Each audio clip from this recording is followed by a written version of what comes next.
When a ruthless gang targeted an elderly black woman, they thought it was just another easy hit, another victim too afraid to fight back. What they didn't know was that with one phone call to her son, their fate was sealed. Her son wasn't just any man. He was a ghost from wars no one spoke about, trained to eliminate threats with ruthless precision. Now, the enforcers, the corrupt officers protecting them, and the crime boss who thought he was untouchable would learn what happens when you push the wrong person too far. Before they could react, their empire would crumble, their safe houses would burn, and a city that had lived in fear for too long would finally rise. This isn't just about revenge. It's about one man's love for his mother that brought down an empire. Before we go any further, comment where in the world you are watching from, and make sure to subscribe. The sun had begun its slow descent, casting a golden glow over the city,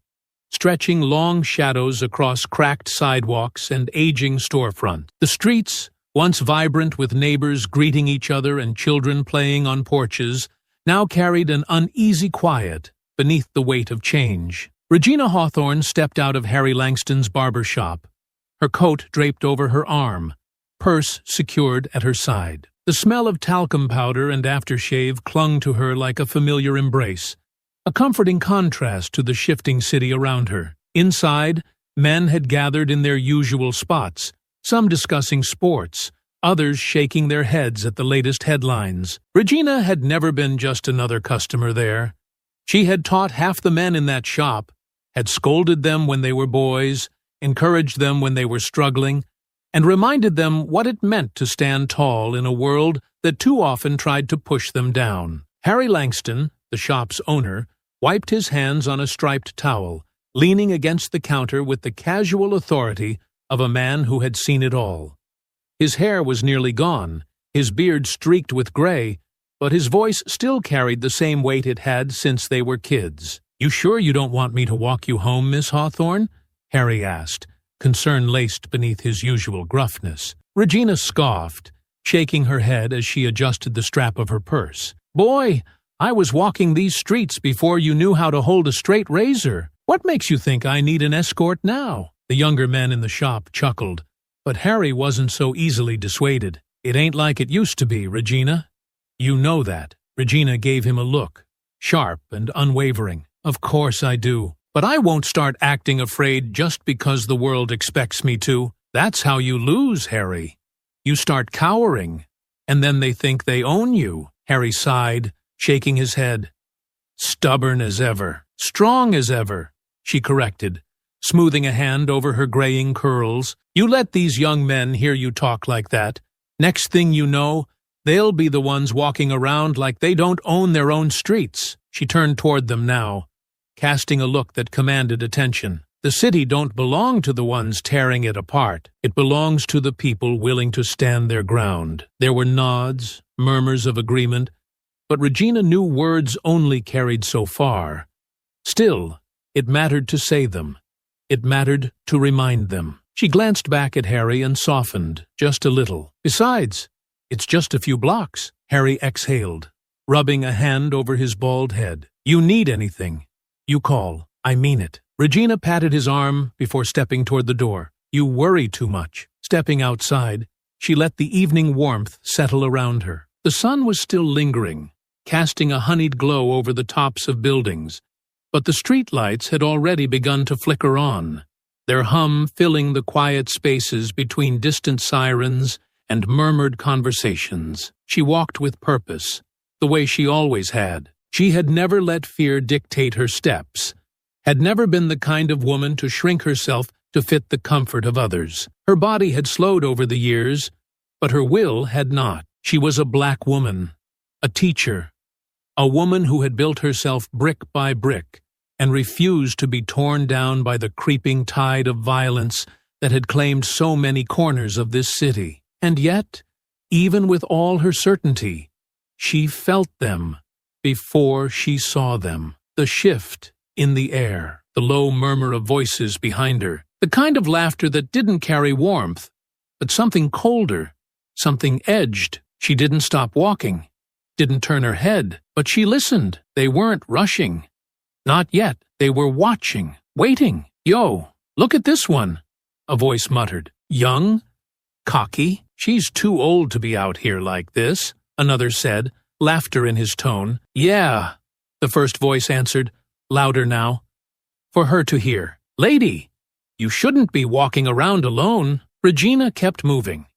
She had been in classrooms with boys like these before, boys with too much to prove, boys who hadn't yet learned that strength wasn't in how loud you spoke, but in how well you carried yourself. She had faced worse than this. "I'm not looking for trouble," she said without breaking stride, her voice even. One of them laughed. "Yeah? Trouble's looking for you." She still didn't turn, but she felt them getting closer. She tightened her grip on her purse, her jaw locking as she weighed her options. She had no intention of running, no intention of showing them fear. Her house wasn't far. If she just kept walking, if she just ignored them, maybe they would let it be nothing more than empty intimidation. But deep down, she knew better. Regina Hawthorne kept her pace steady, refusing to let the tension crawling up her spine show in her stride. She had walked these streets too many times to start acting afraid now. But she wasn't foolish either.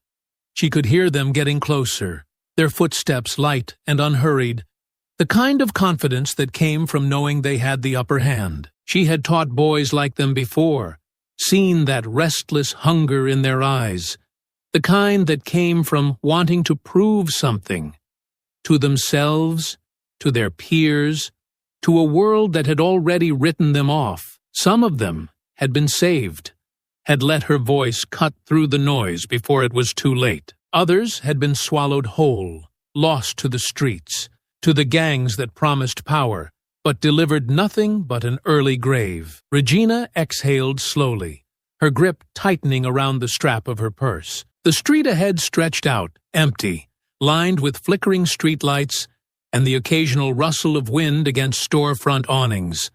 Home wasn't far, just a few more blocks. One of the boys behind her whistled, sharp and mocking. "She actin' like she don't hear us." A chuckle followed, low and taunting. "She hear us." Regina didn't stop, didn't acknowledge them. That was what they wanted, for her to engage, to give them something to feed off, a few more steps. Just keep walking. But then she felt it, the shift, the moment when playfulness turned to something sharper, when the space between them disappeared faster than she could react. A hand clamped down on her shoulder, fingers pressing just hard enough to let her know she wasn't going anywhere, unless they allowed it. "Hold up, lady," the voice behind her said, all amusement gone now, replaced with something firmer.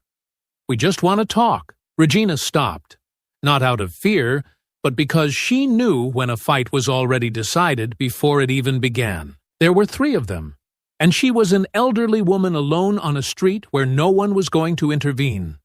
If she fought, she would lose, and if she ran, she would fall before she ever got the chance. Slowly, she turned, keeping her expression neutral. The one holding her shoulder was young, early 20s at most, his hoodie half-zipped, a chain glinting against his collarbone. He had sharp features, the kind that hadn't yet been worn down by life, but carried the weight of someone who had already decided the world owed him something. His grip loosened slightly when she faced him fully, and she used the opportunity to pull herself free, stepping back just enough to reclaim her space, but not enough to provoke. "You've said what you wanted," she said, her voice as firm as it had ever been in a classroom filled with rowdy students. "Now let me be on my way." The boy on her left scoffed, shoving his hands into his pockets, his stance loose, but the tension in his frame unmistakable. "That's not how this works." The third one,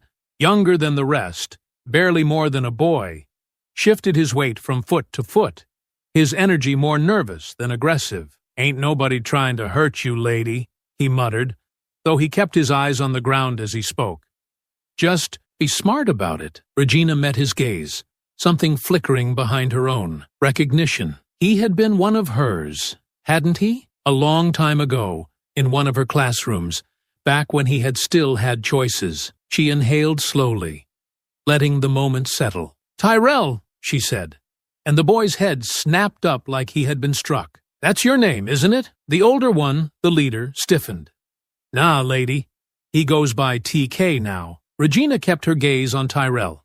She knew that name, knew that face, even if time and hardship had tried to change it. She had graded his papers, had scolded him for falling asleep in class, had once told him that he could be something if he wanted to. She saw the flicker of recognition in his eyes, the momentary crack in his armor, but it was gone just as fast as it had appeared. I remember you, she continued, her voice unwavering, and I remember your mother. She worked too damn hard for you to be out here doing this. The leader stepped in closer, a smirk curling on his lips. That's sweet. She got a speech for you, TK. You gonna let an old woman school you in the middle of the street? Tyrell's jaw tightened, his hands clenching at his sides.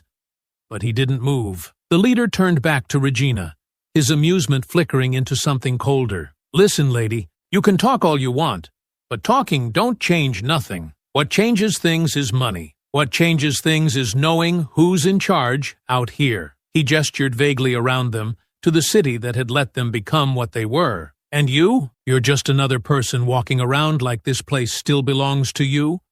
Like you're untouchable. Regina's spine straightened, her gaze unflinching. You think because you've got the numbers, because you've got the power in this moment, that you own these streets, that people like me don't matter anymore? She took a slow step forward, looking him straight in the eyes. You don't know how wrong you are. There was a moment of stillness, the kind that stretched between two opposing forces, neither willing to move first. Then, the leader clicked his tongue and chuckled, shaking his head as if he couldn't believe the audacity of the woman in front of him. He looked at his crew, then back at her, a new decision forming behind his eyes. Well, he said, voice casual, but his eyes sharp. Let's see how much you matter when we take what's yours. Regina knew then.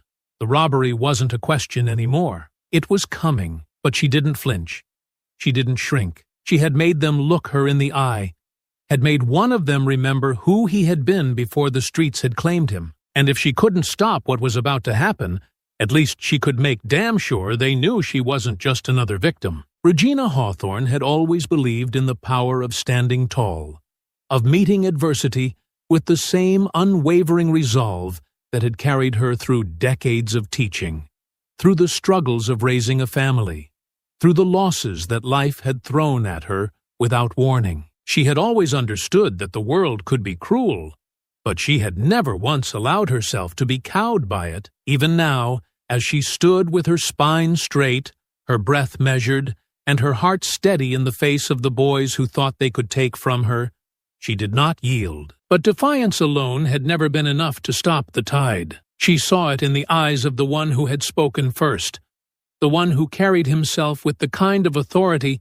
that only came from knowing he had never been challenged in a way that truly mattered. He was already bored of the exchange, already dismissing her words as nothing more than the empty noise of someone who didn't understand the world he lived in. He had come to a decision, and there was nothing left to do but follow through. She barely had time to react before his hand shot out again, this time gripping her purse with more force than before. She twisted away, clutching it tightly against her body, refusing to let it go without a fight. She wasn't naive enough to believe she could overpower him, but she also wasn't the kind of woman who let anything go without resistance. "Don't be stupid, lady," he muttered, his voice losing the last traces of amusement as he yanked harder, using his full strength. Regina braced herself, planting her feet, tightening her grip, but it was no use. The leather strap cut into her hand, burning against her skin as she struggled, her nails digging into it.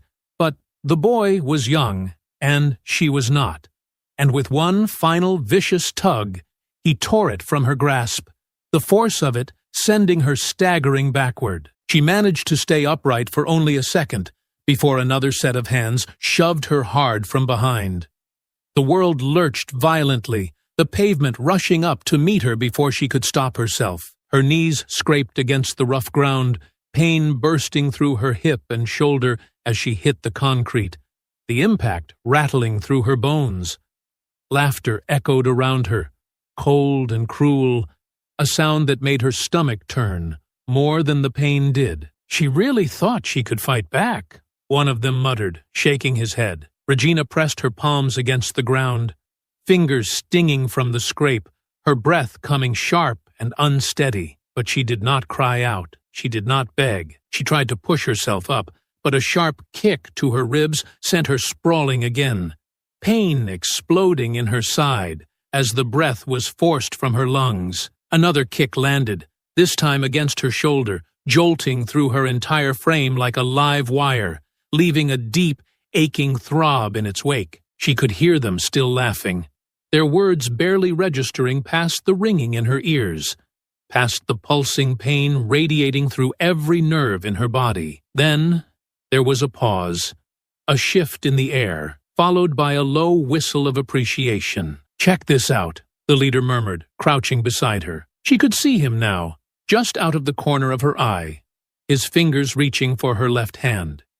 She knew before he even touched her what he was after. She closed her fingers, curling them tight into her palm, fighting to keep it from him, but he was stronger, prying them open with little effort, forcing her fingers apart with the kind of ease that made her stomach turn. "Nice ring," he said, turning it between his fingers as if it was nothing more than a trinket. "Bet this got some history." Regina swallowed, her throat burning, her breath still shallow from the blows, but she forced the words out anyway, her voice rasping but steady. "Please."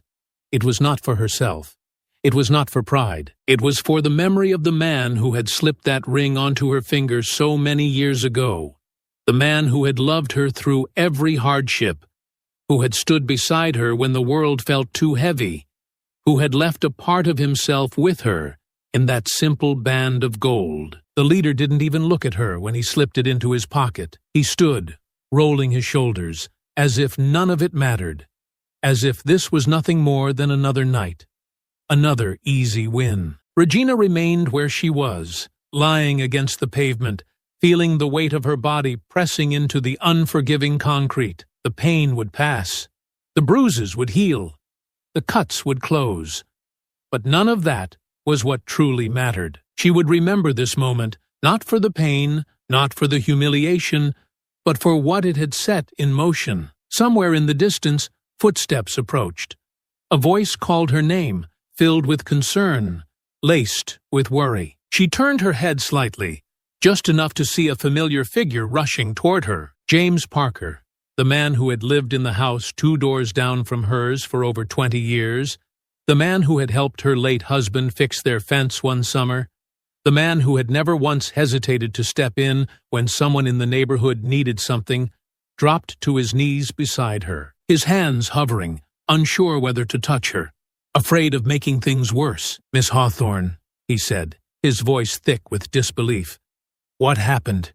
Who did this to you?" She exhaled slowly, pressing her palms against the pavement, forcing herself up despite the protest of every muscle in her body. "They took my purse," she said, her voice measured, her hands steady despite the tremor in her ribs. "And my ring." James reached out, his grip firm but careful as he helped her to her feet, his expression darkening, his jaw tightening. "Come on, let's get you home." She nodded, allowing him to guide her, her steps slow, her body aching, but her mind sharper than it had ever been. They thought they had won tonight. They thought they had taken something from her. They had no idea what they had just unleashed. James Parker's grip was firm but careful as he helped Regina Hawthorne up the steps to her front door. She gritted her teeth through the pain radiating from her ribs and hip, refusing to let it show, refusing to let the night have that power over her. James had offered to take her to the hospital, had suggested calling the police, but she had dismissed both with a quiet, resolute shake of her head. She knew how that would go. The police would show up, take a statement, nod their heads, and drive off. They wouldn't patrol her neighborhood with urgency, wouldn't turn the city upside down to find the boys who had done this. Even if they caught them, she had no illusions about what would come next. Those boys would be back on the street in days, laughing about the old woman they had knocked down, showing off the ring they had stolen, moving on to the next easy target. But she was not an easy target. James exhaled, his voice thick with anger, as he unlocked her door for her and guided her inside. "Miss Hawthorne, you need to let me do something. You shouldn't be alone right now." Regina, steadying herself against the back of her living room chair, inhaled slowly and forced a small, weary smile. "I've been alone before, James. This won't be the thing that breaks me." He stood there for a moment, his lips pressed into a hard line, the frustration clear in the way his fingers flexed at his sides. He was younger than her, by a couple of decades, but old enough to remember when this neighborhood had been different, when people didn't hesitate to sit on their porches late into the night, when mothers didn't worry about their children disappearing into the grip of gangs that had spread like a sickness. He had seen what had happened to the city, and he hated it as much as she did. "Call someone at least," he muttered. "You got family?" Regina's fingers tightened around the chair's wooden frame. "I do." She saw the flicker of relief cross his face, but he didn't know. He didn't understand what she meant. He thought she would call a daughter, a sister, maybe an old friend from church. James had no idea what was about to happen next. "Thank you for walking me home," she said, the finality in her voice unmistakable. He sighed, running a hand over his head before nodding. "You need anything, you call me. I mean it." She watched him leave, his frustration still simmering in the air, and only when she heard the door click shut behind him did she allow herself to exhale, slow and deliberate. She was hurting. Her ribs ached, her palms stung, and her left hip throbbed from where it had collided with the pavement. But all of that faded into the background as she walked toward the small wooden table by her armchair, the one that held a framed photo of her late husband, David. She sat down carefully, reaching for the phone with fingers that had steadied despite the pain. She had never wanted to make this call. The number was still saved in her phone, though it had been years since she had last dialed it. She had never needed to. She had spent most of her life solving her own problems, fighting her own battles. She had raised her son to do the same, but this wasn't about pride. This was about what came next. The line rang twice before a voice answered, deep and measured. The same voice she had known since the day he was born. "Ma?" Regina inhaled slowly, letting the sound of his voice settle over her like a balm against the evening's wounds. He didn't sound rushed. He didn't sound worried. He sounded the way he always did, controlled, steady, waiting. "Zion," she said, using the name she had given him, the name only she still called him, though the world had come to know him as Zion. "I need you to listen to me, baby." A pause. Not long. Just enough for him to recognize something in her tone, something she hadn't let him hear before. "I'm listening." She closed her eyes, not to block out the pain, but to keep her voice even as she spoke. "I was coming home from Harry's shop. 3 of them followed me, boys too young to be doing what they're doing. They shoved me to the ground, kicked me, took my purse," she didn't say, "and my ring just yet." Not because she wanted to spare him, but because she knew the weight those words would carry. There was silence on the other end. She could hear his breathing, slow and steady, the same way it had been when he was a boy, when he had learned to count each breath before a fight, before a test, before stepping onto a football field. He had always been that way, measured, in control. But she knew what was happening on the other side of that phone. She knew what was coiling inside him, pressing against the surface, waiting for an outlet. "Did they hurt you?" She exhaled through her nose. "I'll heal." "That's not what I asked." She didn't answer right away. Because yes, they had hurt her. But she knew that the way she answered would determine what happened next. She didn't want to lie to her son. She never had. But she also didn't want him to hear her say it out loud, didn't want to give him the confirmation that she knew would send him hurtling down a path that couldn't be undone. So she settled for the truth, the only version of it she could give. "I'll be fine," she said. The silence stretched longer this time, and for the first time in years, she wished she could see his face. "I'm coming home." His voice didn't rise. It didn't crack. It didn't waver. "Zion, I'm coming home." She closed her eyes, exhaling slowly, letting the words settle deep in her chest. knowing there was no stopping him now. There was no pleading with him, no convincing him otherwise, and maybe, just maybe, she didn't want to. Her son had spent his life fighting for others, for a country that had sent him into battles he hadn't always believed in, for people who had never even known his name. And yet, the one thing he had never been able to fight for was this city, this family, this home. Now, that fight had come for him. "Stay home, Ma," he said, his voice still calm, still controlled. "I'll be there soon." The line went dead. Regina placed the phone back onto the table, her fingers resting against the cool surface for a moment before she looked back at the photo of David. She sighed, shaking her head. Lord help them. She knew what was coming, and she knew those boys had no idea what they had just done. The plane touched down just after noon, the heat rising from the tarmac in waves as the engines hummed into stillness. Zion Hawthorne remained seated, his fingers interlaced, his posture relaxed, but beneath that stillness was something coiled, something that had been waiting for release from the moment he answered his mother's call. The airport was busy, people moving with purpose, conversations blending into a low hum of background noise. He barely heard any of it. His thoughts were ahead of him, already walking these streets, already scanning these faces, already hunting. He stepped outside and slid into the back seat of a waiting cab, giving the driver his mother's address.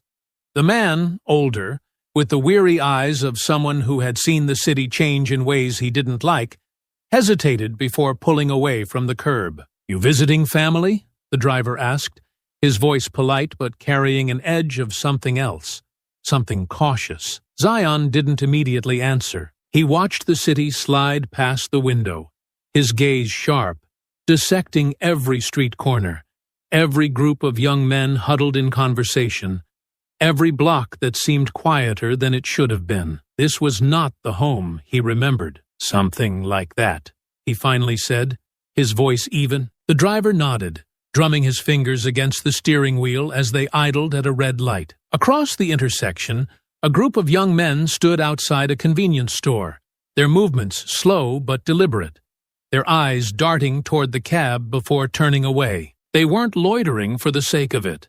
They were watching, measuring, controlling. Zion had seen it before. Different country, same rules. Neighborhoods changed. The driver muttered under his breath. Zion barely glanced at him. "Yeah, so I've heard." The rest of the ride was silent, but the city spoke to him in ways words never could. The storefronts were tagged over with symbols that had meaning to the right people. The sidewalks lined with men who weren't standing there just to pass time. The fear was subtle, but it was there, woven into the way people moved, the way their eyes flickered away too quickly, the way conversations cut short when unfamiliar faces passed by. When they finally pulled up in front of his mother's house, the driver lingered for a second before speaking again. "You be careful out here. This ain't the same city you left." Zion met his gaze in the mirror, holding it for a beat before nodding. "Appreciate the ride." He stepped out, adjusting the strap of his duffel over his shoulder. The second his feet hit the pavement, he felt it, the weight of eyes on him. Oh, the old woman sitting on the porch across the street, clutching a newspaper, her lips pressed into a firm line as she watched him with recognition. The man walking his dog, his pace just a little too quick, his gaze flickering toward the house before shifting away. And then there were the others, a small cluster of men further down, their postures relaxed, but their conversation fading to a hush as they took him in. They weren't boys he recognized, but he knew their type. Zion didn't linger. He climbed the steps to his mother's porch, pushed the front door open, and stepped inside. The house smelled the same.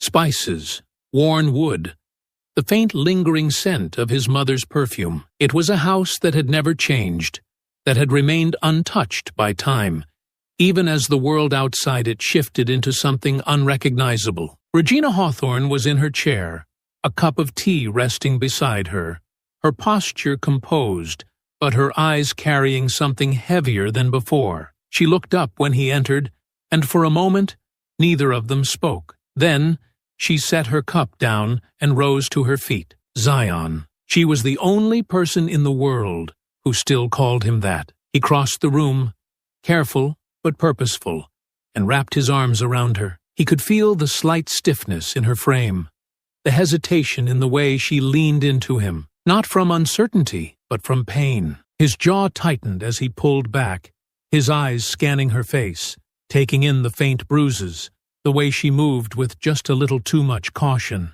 "Tell me," he said, his voice steady but edged with something simmering just beneath. She sighed, shaking her head, as if she had already made peace with the fact that he would not let this go. "You already know, baby. I want to hear it from you." She exhaled slowly, moving toward the kitchen, motioning for him to sit. "Eat first, then we talk." He dropped his duffel onto the floor, taking the chair across from her as she placed a plate in front of him. The food was warm, familiar, but he barely tasted it. He ate because she expected him to, because it was the one thing she could offer him right now. When the silence stretched long enough, she set her tea down again and looked at him the way only a mother could, her gaze unwavering. "They followed me, 3 of them, young. I knew what they wanted before they took it." Zion's fingers curled slightly against the edge of the table, but he didn't speak. "They shoved me, kicked me when I was down."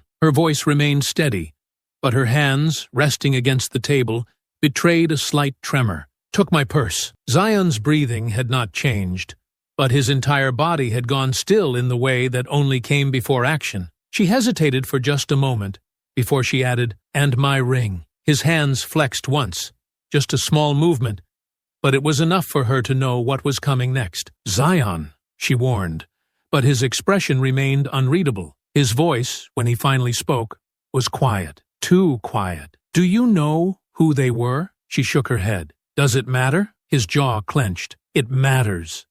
She studied him, sighing as she leaned back in her chair. "I need you to be careful." He met her gaze, unwavering. "I'll be careful." She didn't believe him. She never had when he said those words. She exhaled through her nose, her eyes scanning his face before she gave a slow, resigned nod. "What are you going to do?" Zion reached for his napkin, wiping his fingers, his movements precise, measured. When he finally looked back up, there was no hesitation in his expression. "I'm going to find them," he said, "and I'm going to make sure they understand exactly who they touched." Regina's fingers curled against her cup. She had always known this day might come, had always known that if the world ever forced her son's hand, he would not hesitate. She sighed, shaking her head as she murmured, "Lord, help them," because she knew what was coming next, and she knew those boys had no idea what they had just set in motion.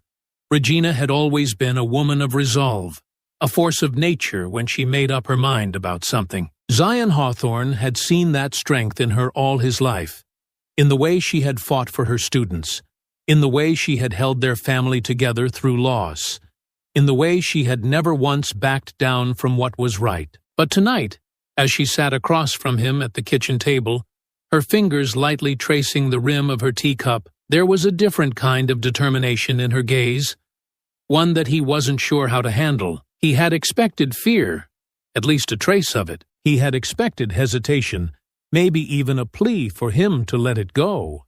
But what he got instead was the same woman who had scolded him as a child for getting into fights, the same woman who had taught him to stand tall, but had never once let him believe that strength was measured only in fists. "You want to find them," Regina said, her voice even, her eyes locked onto his. "I do too." Zion leaned back slightly, his expression unreadable. He had already decided what needed to be done, had already mapped out his next steps, had already set himself on the path that would take him to the boys who had dared to put their hands on his mother. What he hadn't accounted for was her wanting a say in it. "I don't need your help with this, Ma," he said, his voice calm but firm. "I just need to know if you recognize them, anything that'll point me in the right direction." Regina exhaled slowly, her fingers tightening slightly around her cup. "I told you. I didn't—" She stopped, her lips pressing together as something shifted in her expression. A memory, a name, a face. She set her tea down carefully,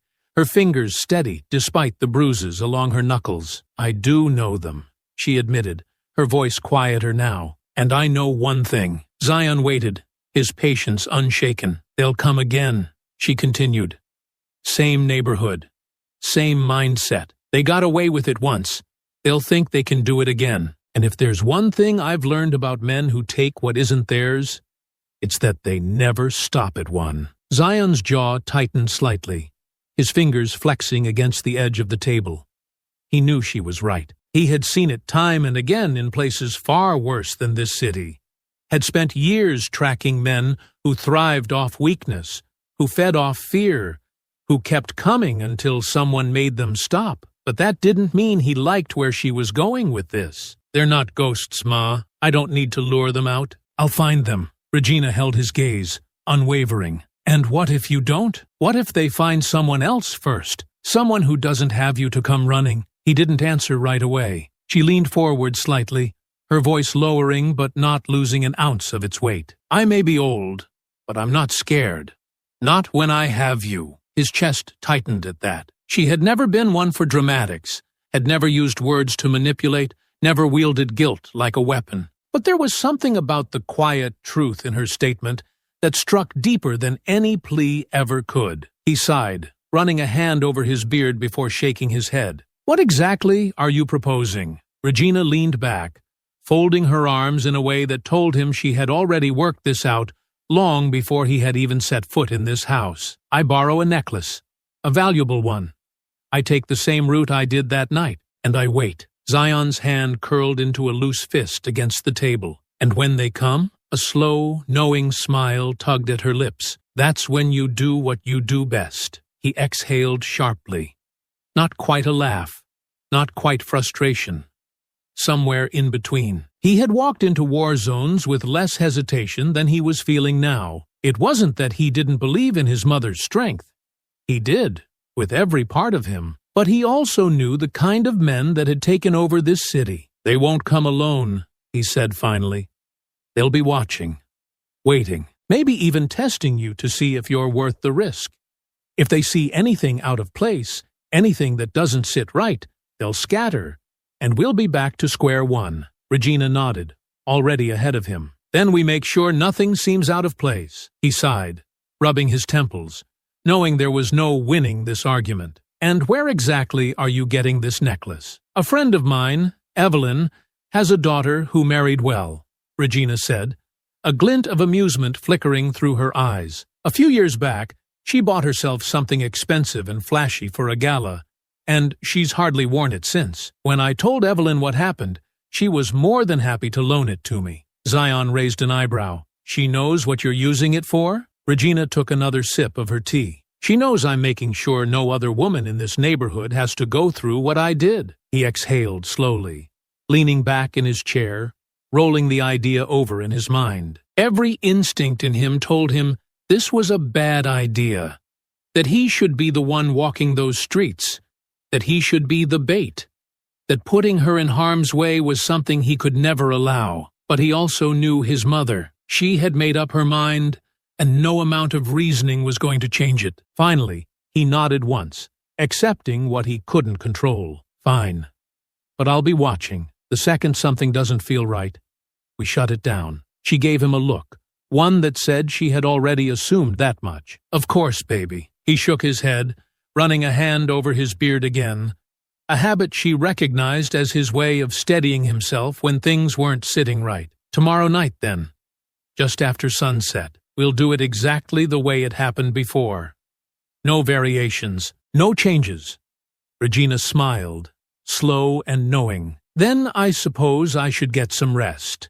I have a big day tomorrow." Zion stood, collecting their plates, shaking his head as he muttered, "Unbelievable." Regina chuckled softly, rising from her chair. "That's what you get for having a mother who raised you to be fearless." He paused, looking at her, something unspoken passing between them. Then, finally, he let out a slow breath. "Yeah," he murmured, "I guess I do." The city breathed differently at night. The air, still thick with the warmth of the day, carried an edge of something sharper, an undercurrent of unspoken rules, of quiet threats lurking beneath the surface. Regina Hawthorne walked at her usual pace, her posture unchanged, her expression steady, her presence a deliberate challenge to the night itself. She could feel them before she heard them, the weight of their attention pressed against her back, a quiet calculation taking place just beyond the edges of her vision. They weren't rushing.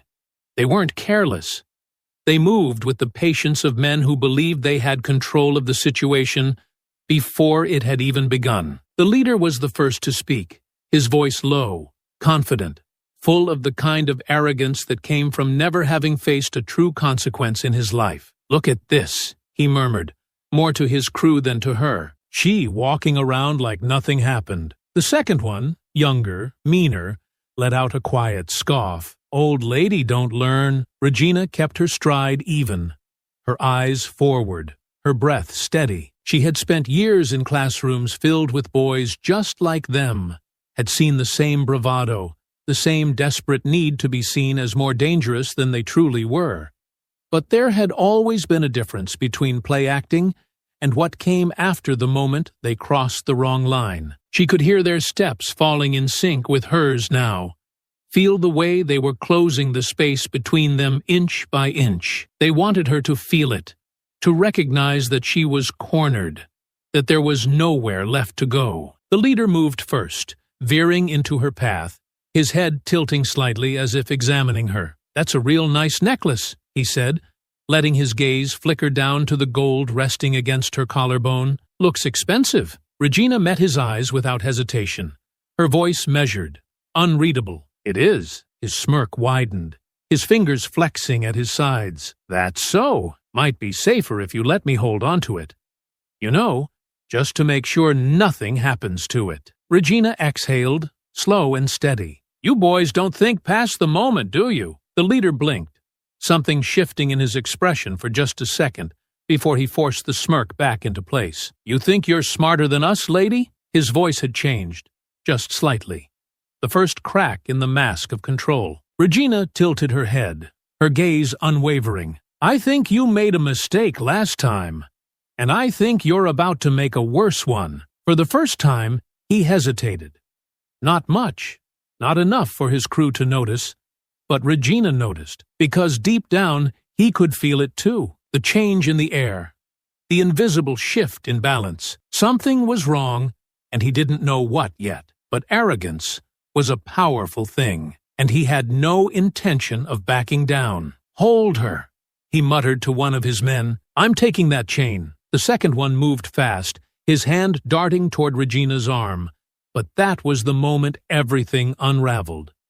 Because before his fingers could even graze the fabric of her sleeve, the shadows behind them came to life. Zion struck like a ghost emerging from the dark, his presence sudden and absolute, the air shifting with the sheer force of controlled violence. His first strike was a calculated dismantling, his grip locking onto the wrist of the man reaching for Regina and twisting it so violently that the sharp, sickening crack of bone echoed against the alley walls. A strangled cry burst from the gang member's throat as his knees buckled beneath him, his other hand instinctively reaching for the damaged limb. Zion didn't give him the chance to recover. He pivoted smoothly, driving an elbow into the man's ribs with the kind of precision that shattered air from lungs and left no room for resistance.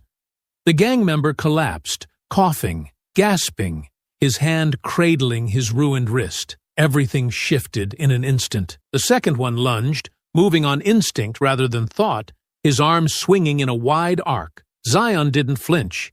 He sidestepped effortlessly, letting the punch slice through empty space before delivering a brutal knee to the man's gut. The impact sent the second attacker stumbling back, his entire body curling inward from the force, his breath coming in sharp, pained wheezes. Regina stood exactly where she had been, untouched, unmoved, watching her son dismantle them piece by piece, with the same efficiency she had always known was inside him. The leader took a single stumbling step backward, his bravado slipping like water through his fingers. He had seen street fights before, had thrown his fair share of punches, had been on both the winning and losing ends of a brawl. But this was different. Zion didn't fight like someone from these streets. He fought like someone who had seen the inside of war, like someone who had walked through places where men died without a sound, where violence wasn't about dominance, but survival. The leader realized it too late. "Who the hell?" he started.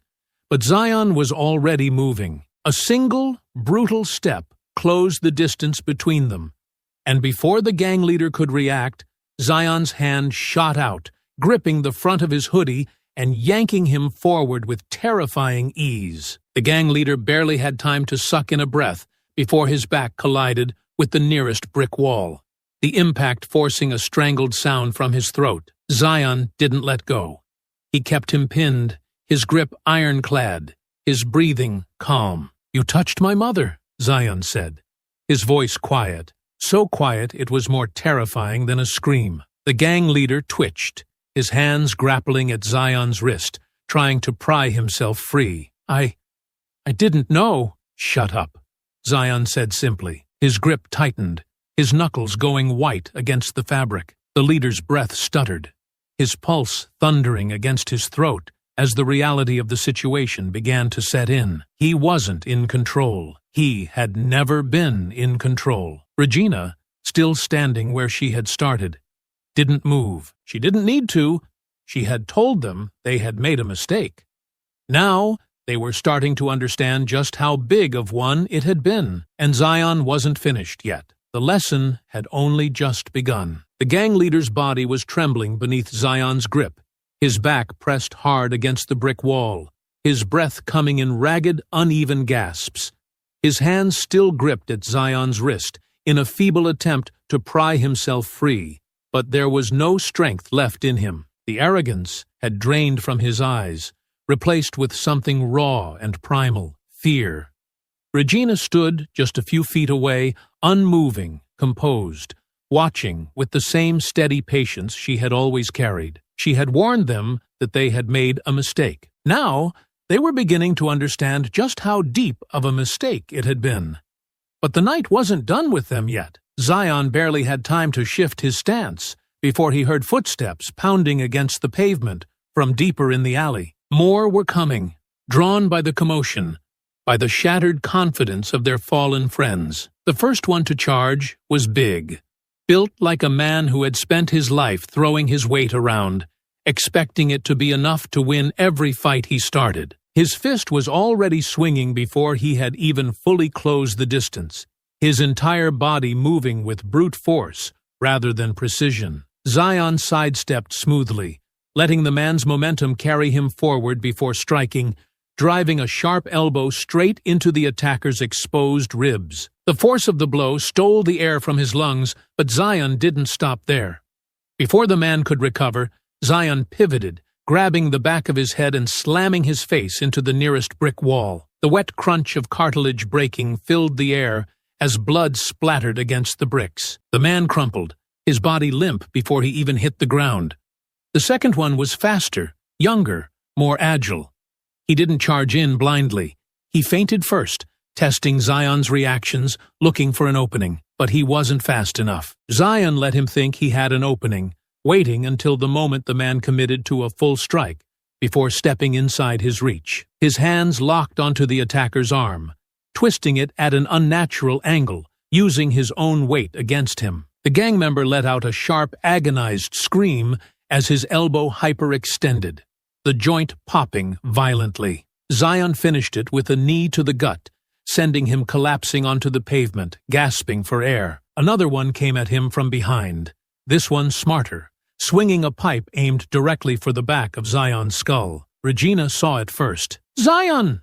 Zion reacted instantly, dropping low just as the metal pipe cut through the air where his head had been seconds before. He twisted, grabbed the attacker's wrist, and with a single practiced motion, he snapped it cleanly at the joint, forcing the pipe to drop from limp fingers. The gang member howled in pain, but Zion was already moving again, catching the pipe before it hit the ground, and driving the end of it into the side of the attacker's knee. The man's leg buckled instantly, sending him down. Zion turned sharply, swinging the pipe in a wide arc, catching the second attacker across the ribs, the impact sending him sprawling against the alley wall with a heavy thud. And just like that, it was over. The alley was filled with groans, gasps, broken bodies writhing on the pavement, men who had believed themselves untouchable, now reduced to nothing but cautionary tales. The gang leader, still on his knees, still struggling to piece together what had just happened,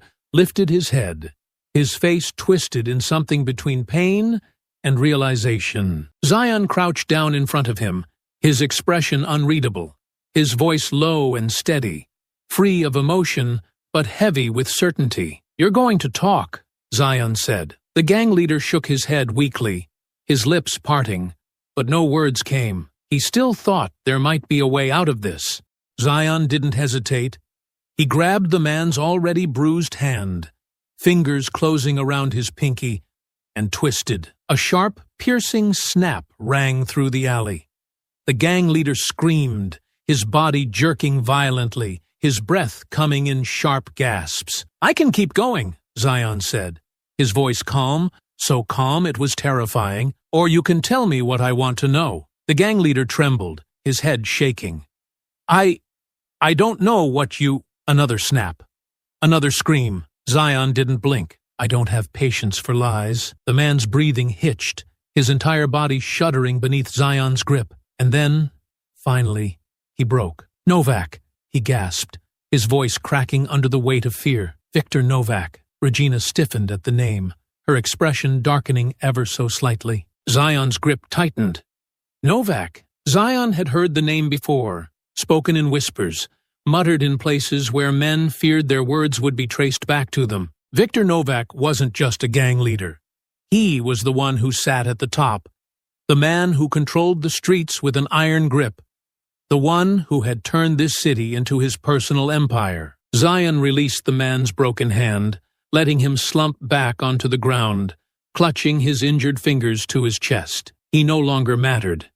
He was just another pawn Novak had left in his wake, another casualty of a game he had thought he was playing alone. Regina stepped closer, her voice steady. "You sure?" Zion exhaled slowly, rolling his shoulders back. "Yeah." He turned his gaze back to the gang leader. "Where do I find him?" The gang leader shook his head frantically. I don't know, man, I swear. Novak don't just meet with people. He keeps himself locked down, tight security, only deals with his top guys." Zion considered that for a moment, his expression giving nothing away. And then, finally, he stood. Regina looked at her son, searching his face. "What now?" Zion reached into his pocket, pulling out a phone. "Now?" He glanced down at the gang leader one last time. "Now, I make some noise," because Novak was going to hear him coming. And when he did, there wouldn't be anywhere left for him to hide. Zion had learned long ago that real war wasn't about chaos. It wasn't about blind rage or reckless violence. It was about control, about understanding the board before making a move, about making sure that when you struck, it wasn't just to hurt. It was to dismantle, to strip your enemy down piece by piece until they had nowhere left to stand. Victor Novak ruled this city's underworld like a king with a throne built from fear and blood. But even kings needed men to carry out their orders. Those men, the lieutenants, the enforcers, the ones who kept the streets in line for him, they were the ones Zion would take first. Not with noise, not with reckless aggression, but methodically, strategically, surgically. Novak wouldn't see him coming. Miguel Rivas was not a fighter. He was a businessman, a middleman who played a crucial role in moving money, drugs, and influence for Victor Novak. But he wasn't untouchable. He surrounded himself with men who did his dirty work, enforcers who made sure he never had to get his hands bloody. That was his weakness. He believed that protection meant security, that having others fight for him meant he didn't have to know how to fight for himself. Zion was about to show him how wrong he was. He had watched Rivas for nights, learning his patterns, his safe zones, his paranoia levels. The man never went anywhere alone, except for one place, At exactly 1:15 a.m. every night, Rivas left a well-secured club and made a short walk to a private poker lounge hidden in a back alleyway, a place where only trusted players were allowed in. His bodyguards never went inside with him. They waited out front, watching the street, assuming that because the lounge was exclusive, no one inside posed a threat. They were wrong. Zion was already inside when Rivas arrived. He had been sitting in a dark corner, his back to the wall, his posture relaxed, but his senses sharp, absorbing the layout, the exits, the way the men inside moved. The second Rivas walked in, he sized him up in an instant. A short, stocky man with too much gold on his fingers and a smirk that barely hid the nervous twitch of someone who had spent his life buying loyalty instead of earning it. Rivas didn't notice him at first. He walked to his usual table, greeting the dealer with a lazy nod, flashing his teeth in the false confidence of a man who had never been truly afraid before. That was about to change. Zion waited until the dealer shuffled the first hand before he moved. He didn't go for Rivas immediately. He walked toward the bar first, slow and casual, letting his presence settle into the background noise of the room, the sound of clinking chips, muffled laughter, the occasional curse over a bad hand.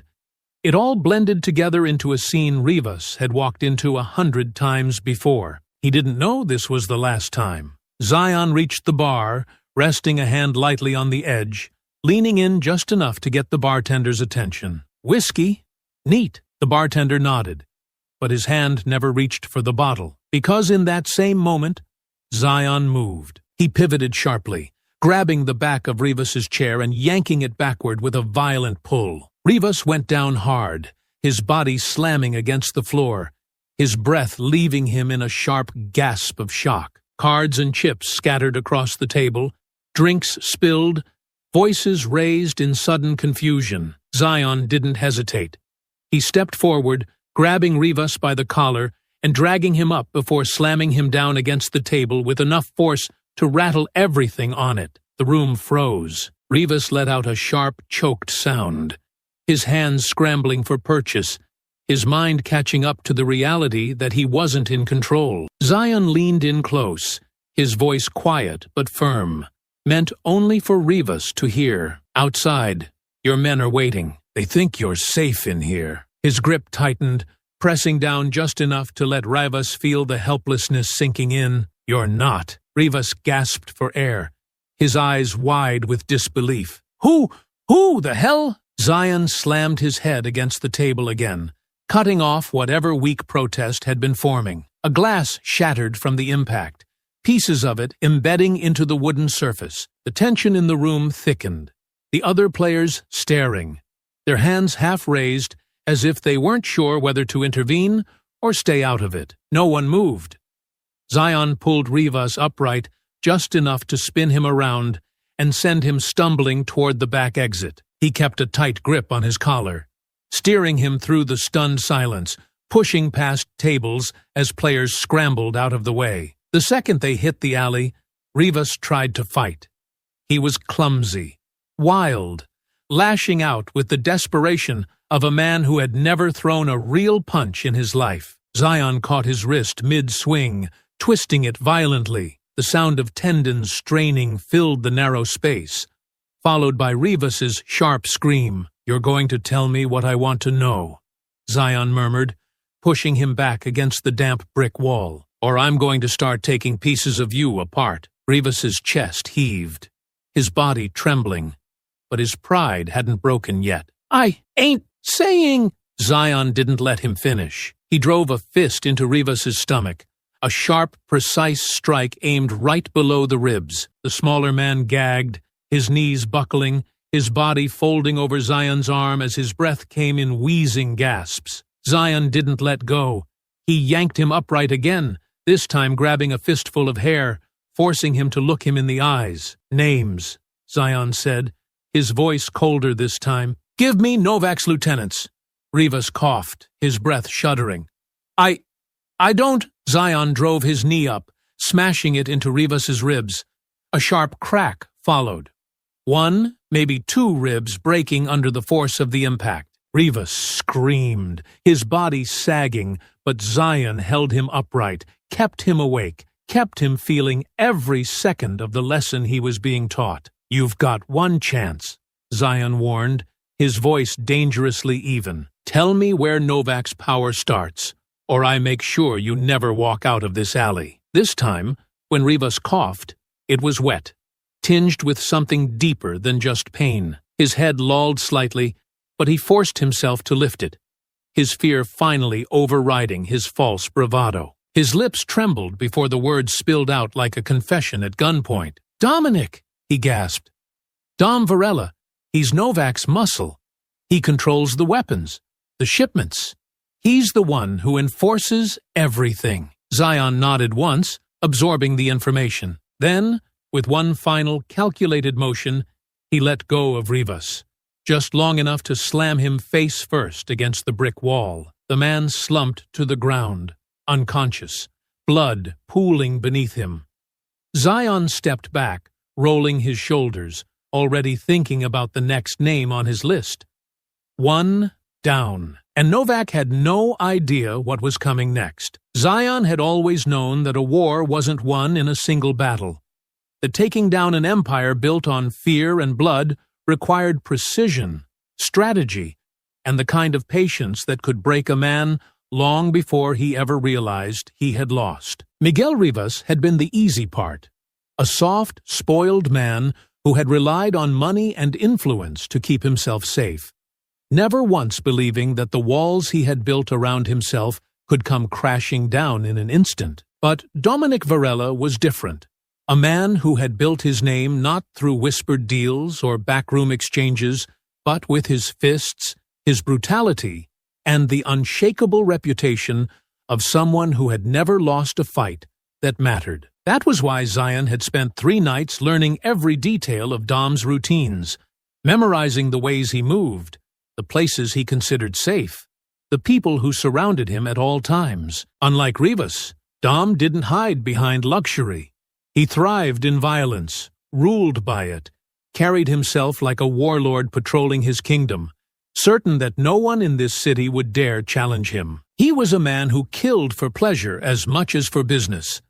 And if there was one thing Zion had learned from years of tracking men like him, it was that every beast, no matter how untouchable, had a moment of vulnerability. For Dom, that moment came in an abandoned factory on the outskirts of the city, a place where Novak's men stored shipments of stolen military-grade weapons before they were smuggled to buyers who didn't care where they came from as long as they could kill. The factory was a fortress of metal and concrete, watched by men who had seen enough bloodshed to know that their lives depended on keeping Dom safe. But Zion didn't intend to go through them. He intended to carve through them, one by one, leaving nothing but silence in his wake, until there was no one left standing between him and the monster he had come for. The first guard never saw him coming. A hand clamped over his mouth, a knife driving upward between his ribs. Quick, efficient, the life draining from his body before he even had a chance to reach for his radio. The second barely had time to turn before Zion's arm wrapped around his throat. The struggle brief, his body going limp in the shadows. Gunfire erupted from deeper inside the warehouse. Zion had been waiting for it. The moment the first bullet tore through the air, he was already moving, weaving between rusted machinery, closing the distance before the gunman had a chance to coordinate. He caught one mid-reload, twisting the rifle from his grasp before slamming the butt of the weapon into his jaw with bone-breaking force. Another turned, raising his pistol. But Zion was faster, grabbing the barrel and redirecting the shot before twisting his wrist at an unnatural angle. The crack of breaking bones lost beneath the chaos of the fight. Dom was watching, standing at the far end of the room, arms folded across his broad chest, a smirk curling at the edges of his scarred lips, as if he was enjoying the show, as if this wasn't the inevitable end of his empire unraveling before his eyes. He didn't move as Zion tore through his men, didn't flinch when the last of them hit the ground with a final pained grunt, their bodies littering the concrete in broken, gasping heaps. Then, finally, he stepped forward. "You got guts," Dom said, rolling his shoulders, the thick muscle in his arms flexing as he cracked his knuckles, the low, hungry grin of a man who had never known fear spreading across his face. "I'll give you that." Zion exhaled slowly, blood dripping from a cut above his eyebrow, the warmth of it trickling down his cheek, the pain in his ribs, a dull throb from where a lucky shot had grazed him earlier. It didn't matter. He had fought through worse. "You talk too much," he muttered, adjusting his stance, waiting, knowing that men like Dom didn't go down easy, that this wasn't going to end with a single well-placed strike, but with a war fought between two bodies refusing to break. Dom laughed, low and dangerous, before he lunged. The first punch was a hammer, a blow meant to end a fight before it even began. The kind of raw, explosive power that had broken men in half before they even realized they had lost. Zion dodged, slipping just out of range, his counter quick, precise, a sharp jab aimed at the liver, meant to test more than hurt.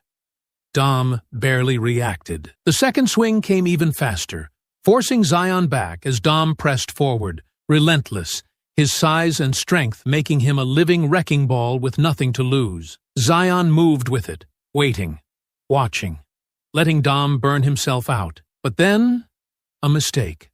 A half-second too slow. The fist caught him in the ribs, sending a shockwave of pain ripping through his body, forcing him to stumble, air knocked from his lungs. Dom saw the opening, capitalized instantly, grabbing Zion by the collar and hurling him against a metal crate, the impact exploding through his spine, leaving his vision flickering at the edges. For the first time in a long time, Zion felt the weight of a real fight. Dom grinned, licking blood from his split lip as he advanced again, swinging with the confidence of a man who believed he had already won. Zion waited. Let him get close. Let him commit to the next punch before he moved. A sharp pivot, a quick step inside the attack, a brutal elbow to the side of Dom's knee. The bigger man staggered, his balance momentarily thrown, and Zion capitalized, slamming a fist into his throat before hooking his leg behind Dom's and twisting him to the ground. Dom choked, gasping, struggling to rise, but Zion was already on him, wrapping an arm around his throat, squeezing, pressing down with the force of a predator putting down an injured beast. "You've got one chance," Zion whispered, tightening his hold just enough to make the panic set in. "Tell me where Novak's power starts, or you don't walk out of this room." Dom wheezed, his body twitching, his hands clawing at Zion's grip, his pride forcing him to hold on a few seconds longer than his body could endure before. Finally, he broke. He gasped, his voice ragged, filled with the kind of desperate realization that came too late. "Lena Vasquez. She's Novak's top lieutenant, his strategist. If you want him, you go through her." Zion exhaled slowly, then tightened his hold once more. Not enough to kill, but enough to remind Dom that this was the last time he would ever be the predator in the room. Then he let go. Dom crumpled, coughing, his body too broken to rise. Zion pushed to his feet, rolling his shoulders, already thinking about the next move. Because now he had a new target, and Lena Vasquez wouldn't go down easy. Zion sat in the driver's seat of the unmarked sedan, the soft rumble of the engine idling beneath his fingertips as he rested his hands on the wheel. The streets beyond the windshield were quiet, but he knew better than to believe in the illusion of peace. The city had never truly been still, not with men like Viktor Novak carving their control into every corner, leaving fear in their wake like the scent of rain before a storm. He had taken down two of Novak's key men, first Miguel Rivas, then Dominic Varela, and in doing so, he had ripped open a wound in Novak's organization that wouldn't heal easily. He had expected retaliation, but instead of Novak coming at him directly, the next move had come in the form of a name, Lena Vasquez. Unlike the others, Lena wasn't just another enforcer. She was the mind behind the operations, the strategist, the one who saw the bigger picture when others only saw their next paycheck. If Novak had sent her into the fight, it meant Zion was closer than he had realized. It meant Novak was starting to feel him. He needed more than just instinct to track her down. That was why he was here, waiting. The passenger door opened without a word, and Detective Ethan Mercer slid into the seat beside him, tossing a manila folder onto Zion's lap before pulling a cigarette from his pocket. The sharp flick of the lighter cut through the silence, the orange glow illuminating Mercer's tired face as he inhaled deeply before exhaling a slow stream of smoke. "You know," Mercer muttered, rolling the cigarette between his fingers, "most people who go up against Novak don't make it past one of his lieutenants. You're making him nervous." Zion didn't take his eyes off the folder as he opened it, scanning the contents. Surveillance photos, reports, a pattern. "She's careful," Zion said, flipping through the pages, taking in Lena's movements, her habits, her known safe houses. "Careful." Mercer let out a dry chuckle. "She's a goddamn ghost. No phone records, no digital footprint, nothing. The only reason we know she exists is because bodies tend to drop wherever she's been." He flicked ash out the window. "She's different from Rivas and Varela. They were muscle. But Lena? She's precision." Zion nodded, absorbing the information. "She doesn't sit in one place for long," Mercer continued, tapping a finger on one of the reports. "Moves between different safe houses, always staying ahead. But one thing's been consistent. This place." He pulled a separate sheet from the folder and passed it to Zion. It was a warehouse, an old manufacturing plant on the east side of the city, one that had been abandoned for years but still saw activity in the dead of night. "She's been spotted there twice in the past month," Mercer said. "Could just be another one of Novak's stash spots, or it could be something more." Zion studied the photo. The warehouse was isolated, surrounded by crumbling buildings and empty lots. Perfect for business that didn't want an audience. "She's expecting me," Zion murmured. "Of course she is." Mercer took another drag from his cigarette. "Question is, are you walking in there knowing it's a setup?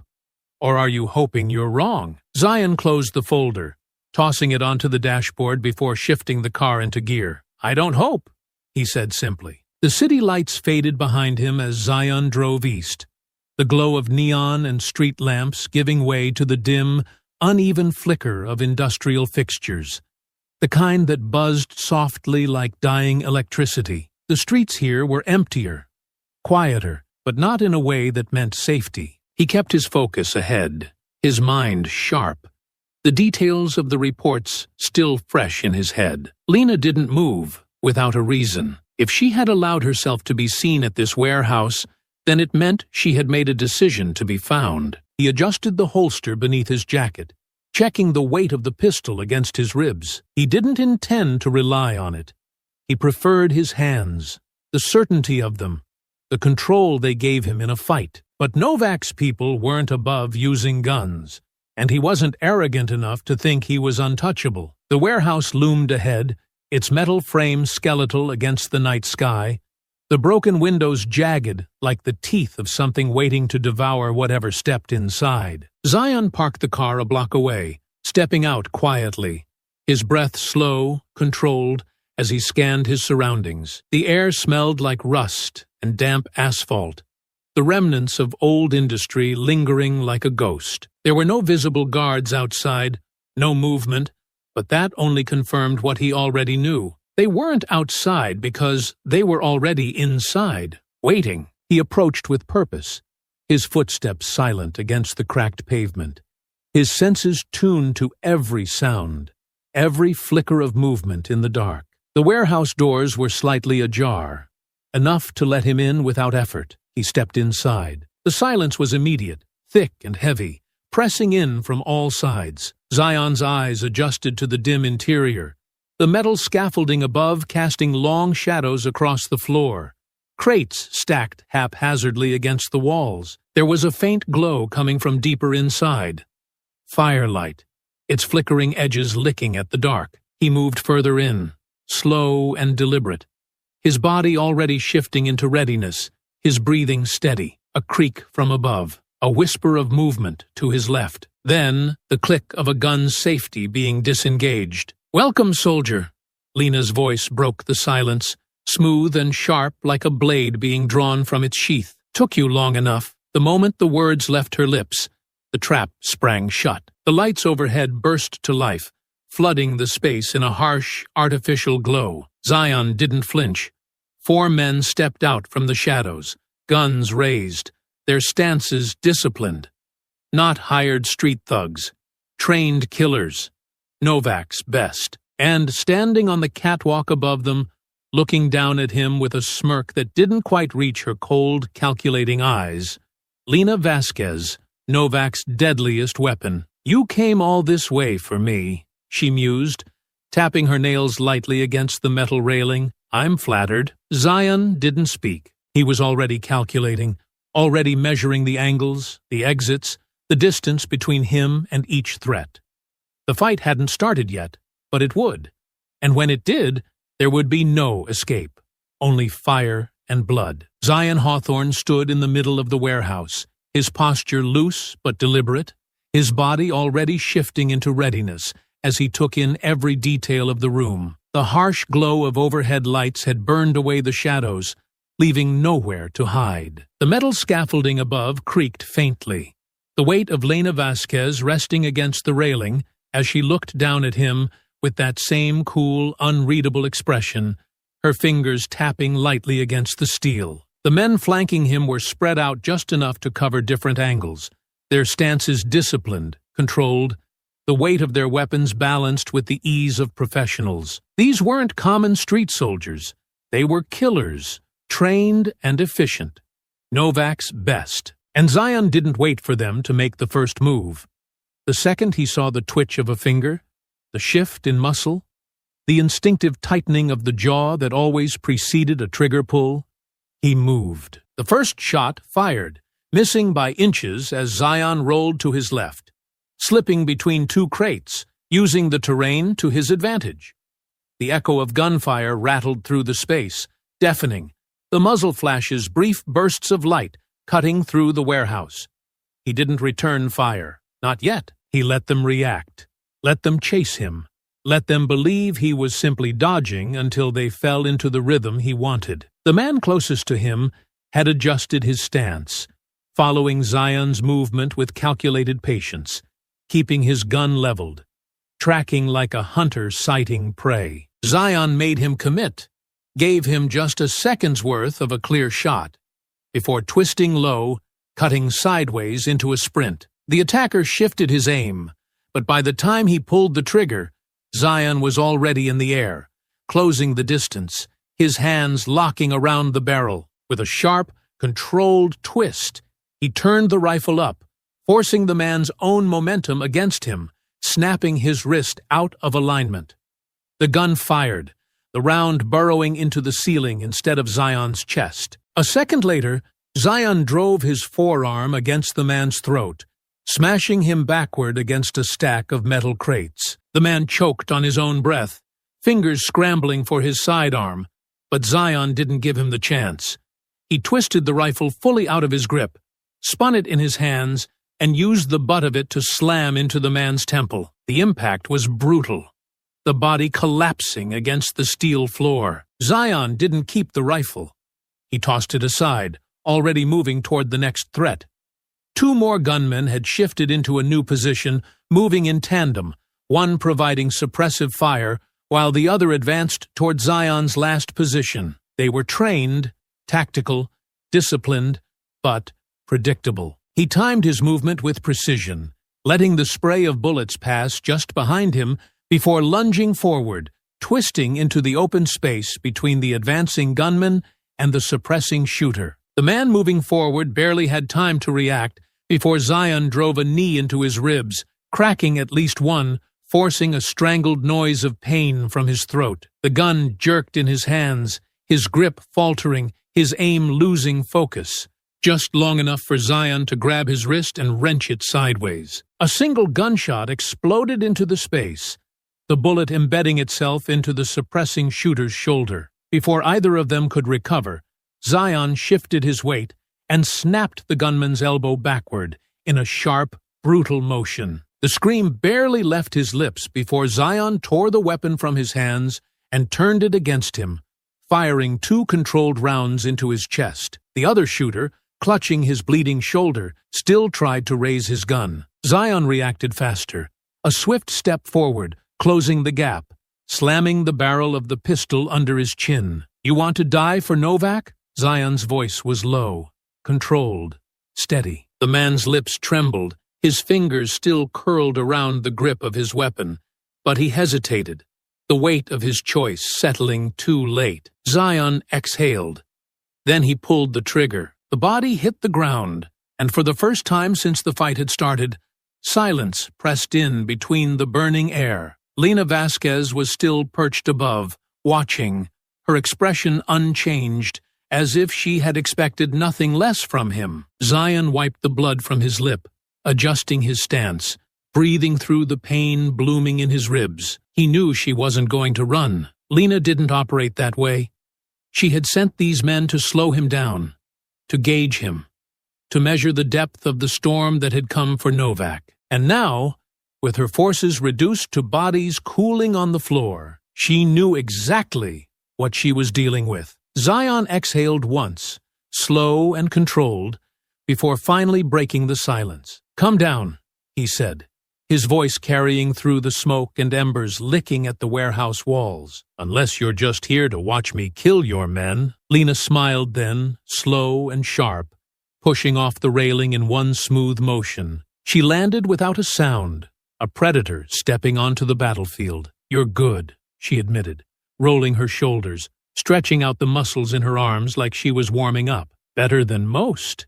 Maybe better than all of them." She nodded toward the bodies scattered around them. "But that's not going to be enough." Zion watched her carefully, measuring the space between them, reading the tension in her stance, the weight in her frame. Lena wasn't like the others. She didn't come at him with brute strength. She didn't try to overwhelm with numbers or firepower. She was a different kind of threat, and this fight was going to be nothing like the others. The heat pressed in from all sides, thick and suffocating. The flames that had once been a slow, creeping threat now consuming entire sections of the warehouse.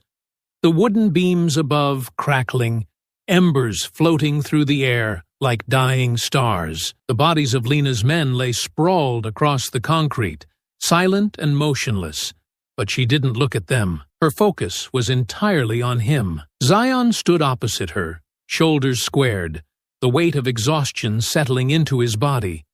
But his stance remained unshaken, his breathing controlled. He had fought through war zones, taken down men built like giants, survived combat that had left lesser warriors broken. But he knew Lena Vasquez was different. She didn't rely on brute force. She was a tactician, a ghost, a predator who didn't waste movement. Everything about her was calculated, measured, controlled, and Zion could see it in the way she studied him now. Those sharp, predatory eyes scanning for the smallest weakness, the slightest opening. "You're bleeding," she noted, tilting her head slightly, her voice calm despite the fire licking at the walls behind her. Zion glanced down briefly, saw the wound in his side where a bullet had grazed him earlier, the dark stain spreading through his shirt. He rolled his shoulders, flexing his fingers, the pain insignificant. "Not enough to matter," he replied. Lena smiled, slow and knowing, her posture loose, almost relaxed. But Zion wasn't fooled. She was coiled tension, waiting for the moment to strike. Then she moved. Zion barely had time to react before she was on him, her speed nearly impossible, her body shifting in a blur as she closed the distance between them with lethal efficiency. She wasn't like the others, the men who swung with raw power and brute force. Her attacks were sharp, precise, meant to dismantle rather than overwhelm. The first strike came from her right, a feint meant to test his reaction. Her real attack already in motion from the left, a blade flashing toward his ribs. Zion pivoted just in time, his instincts carrying him back a fraction of a second before the blade would have sliced through flesh. He caught the glint of steel in her grip. A karambit, the curved assassin's weapon designed for tearing, not stabbing. She wasn't just aiming to kill him, she was aiming to carve him apart. He countered fast, stepping in before she could reset, aiming a sharp elbow toward her throat, a quick, brutal strike meant to crush her windpipe. She slipped beneath it like water, spinning with the movement rather than against it, using the momentum to slash upward with the blade. Zion twisted, feeling the bite of steel against his arm, shallow but enough to remind him just how dangerous she was. He didn't stop, didn't hesitate, retaliating with a knee toward her ribs, but she anticipated it, shifting her weight, absorbing the blow as she hooked her leg behind his knee, attempting to take him off balance. Zion dropped his center of gravity at the last second, adjusting with the force rather than fighting it, slamming his forearm into the inside of her elbow, disrupting her control over the blade. She was fast, but he was stronger. For a second, neither of them moved, locked in a battle of leverage, both straining against the other in a contest of dominance. The fire roared behind them, the air thick with smoke, but neither backed down, their bodies tense with the knowledge that a single mistake, a fraction of a second lost, meant death. Then she changed the rhythm. Instead of pulling away, she stepped closer, her free hand striking fast and brutal against his jaw, the force of it sending sharp pain rattling through his skull. Zion absorbed it, his grip on her wrist tightening as he twisted sharply, finally wrenching the blade free from her grasp. But she didn't need it. The moment the knife was gone, she countered with a spinning kick toward his ribs, her flexibility turning the strike into something whip-like, the impact cracking through him with enough force to stagger him a step back. She pressed the advantage, coming in low, aiming a vicious strike toward his knee, the kind that could cripple a man permanently. Zion barely managed to block, catching her leg with his forearm, twisting his body to absorb the impact, before retaliating with a downward hammer fist toward her shoulder. She moved just enough to lessen the force, but he still felt the impact ripple through her frame. Still, she didn't stop. She adapted, rolling with the blow, using the movement to bring herself back up, her elbow cutting toward his temple, the sheer aggression of her attacks unrelenting. Zion caught it this time, trapping her arm mid-motion, using her momentum against her, forcing her forward, spinning her into a chokehold. For the first time in the fight, she hesitated, her muscles tensed beneath his grip, her body struggling against the pressure closing around her throat. She was fast, lethal, but Zion was a different kind of predator, one who knew how to break a body down completely. "You can't beat me," he murmured against her ear, voice calm, absolute. Lena's lips curled in defiance, even as she struggled for air. "We'll see." Then, without warning, she twisted violently, wrenching free from his grasp in a way no untrained fighter could have. Zion took a step back, adjusting, readying himself for the next assault. Lena exhaled, rolling her neck, her body swaying lightly, ready to move again. The fire continued to spread, the warehouse growing hotter, the metal beams above groaning as they weakened. The fire raged, the air thick with smoke, the flickering light casting long shadows against the collapsing walls of the warehouse. The structure groaned beneath its own destruction, metal beams twisting under the heat, and yet neither Zion nor Lena moved to escape. They were too deep into the fight, their bodies running on instinct, each breath a calculated effort, each movement carrying the weight of survival. Zion could feel the shift happening. Lena was slowing, her attacks less fluid, her breathing heavier. The bruises forming beneath her skin told the story of a battle that was no longer in her favor. Her confidence had not disappeared, but he could see it. The slight hesitation, the recognition that she was being outmatched, that Zion wasn't just another target, but a force she hadn't fully prepared for. He pressed forward, driving a sharp elbow into her ribs, following with a brutal knee to her midsection that sent her staggering back. She tried to reset her stance, tried to adjust, but Zion didn't give her the chance. He closed the distance, grabbing her by the throat, lifting her before slamming her hard against the cold concrete. Her body tensed beneath the impact, her fingers clawing weakly at his forearm as he pinned her down, his breath controlled despite the burning exhaustion settling into his muscles. "This is over," he said, his voice steady, absolute. Lena struggled, but Zion had her locked in place, his weight pressing down on her, his grip unrelenting. For the first time, he saw something flicker across her expression. Not fear, but something close to it. Then, the warehouse doors burst open. Zion barely had time to react before a rush of figures stormed inside. Weapons drawn, their movements sharp, efficient. These weren't hired muscle. These were men trained to kill.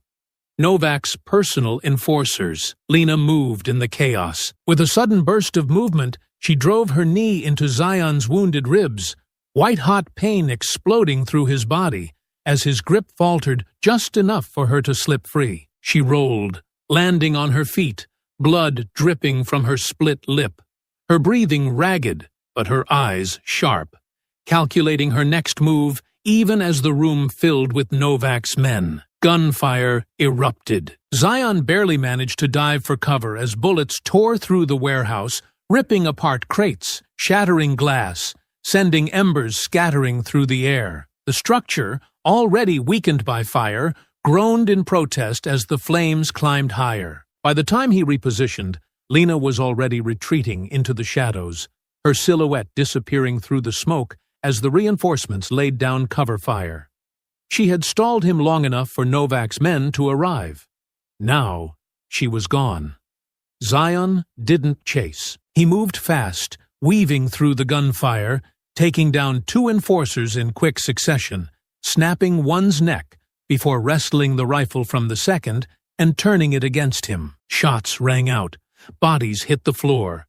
But the moment Zion had control of the fight, the remaining men pulled back, vanishing into the night. They weren't here to kill him. They were here to slow him down. Then his phone vibrated. Zion exhaled sharply, pulling it from his pocket, his fingers still stained with blood as he glanced at the screen. A message, no name, but the words carved into his mind deeper than any wound he had taken tonight. "You wanted my attention. Now you have it. I also have your mother. Let's talk." The air around him stilled. He stared at the words, his breath slowing, his jaw clenching as the reality of what had just happened settled in. Novak had her. Regina Hawthorne, the one person in this world Zion would burn entire cities to protect, was now in the hands of the man he had been hunting. The fight had never been about power for Zion. It had never been about proving something, never about dominance or control. This had been a mission of precision, of taking apart Novak's empire piece by piece, dismantling him the way Zion had been trained to dismantle enemy forces. But Novak had changed the rules. This wasn't about tearing down an empire anymore. Zion exhaled, forcing himself to stay focused, despite the heat pressing in from all sides, despite the dull ache in his ribs, despite the blood dripping down his arm. The warehouse was collapsing, but he didn't move. His mind had already shifted into something colder, something deadlier. Novak thought this was checkmate. He was wrong. Then, from outside, the sound of sirens cut through the distance. But Zion didn't relax. He recognized the tone, the pattern of the approaching vehicles. Not just police, but the ones who didn't come unless they were given orders. Novak's orders. Zion barely had time to step back into the shadows before 2 blacked-out squad cars skidded to a stop just outside the burning warehouse. Figures emerged, their movements controlled, the weight of their presence more than just law enforcement. These weren't cops coming to investigate a crime. These were men who already knew what had happened, men who were here to clean up Novak's mess. Among them, a figure moved differently. Not rushed, not cautious, but confident, with the slow, deliberate arrogance of someone who believed the city belonged to him. Sergeant Clive. Zion had heard the name before. knew his reputation well enough, a man who had worn a badge long enough to know exactly how much of the law could be bent before it broke, a man who had spent his years working for the highest bidder, ensuring that men like Novak never had to answer for the blood they spilled. Clive pulled a cigarette from his pocket, lighting it casually as he stared up at the warehouse, watching the flames eat through what was left of the structure. Zion stayed hidden, watching. One of the officers moved closer to Clive, his voice low. No sign of the target. Clive exhaled a slow drag, tapping ash onto the pavement. Doesn't matter. His gaze flicked toward the phone in his hand, scanning something. A message from Novak, most likely. He smirked. Boss got what he wanted. This was just the warning. Zion's grip tightened. It had never been about taking Novak apart piece by piece.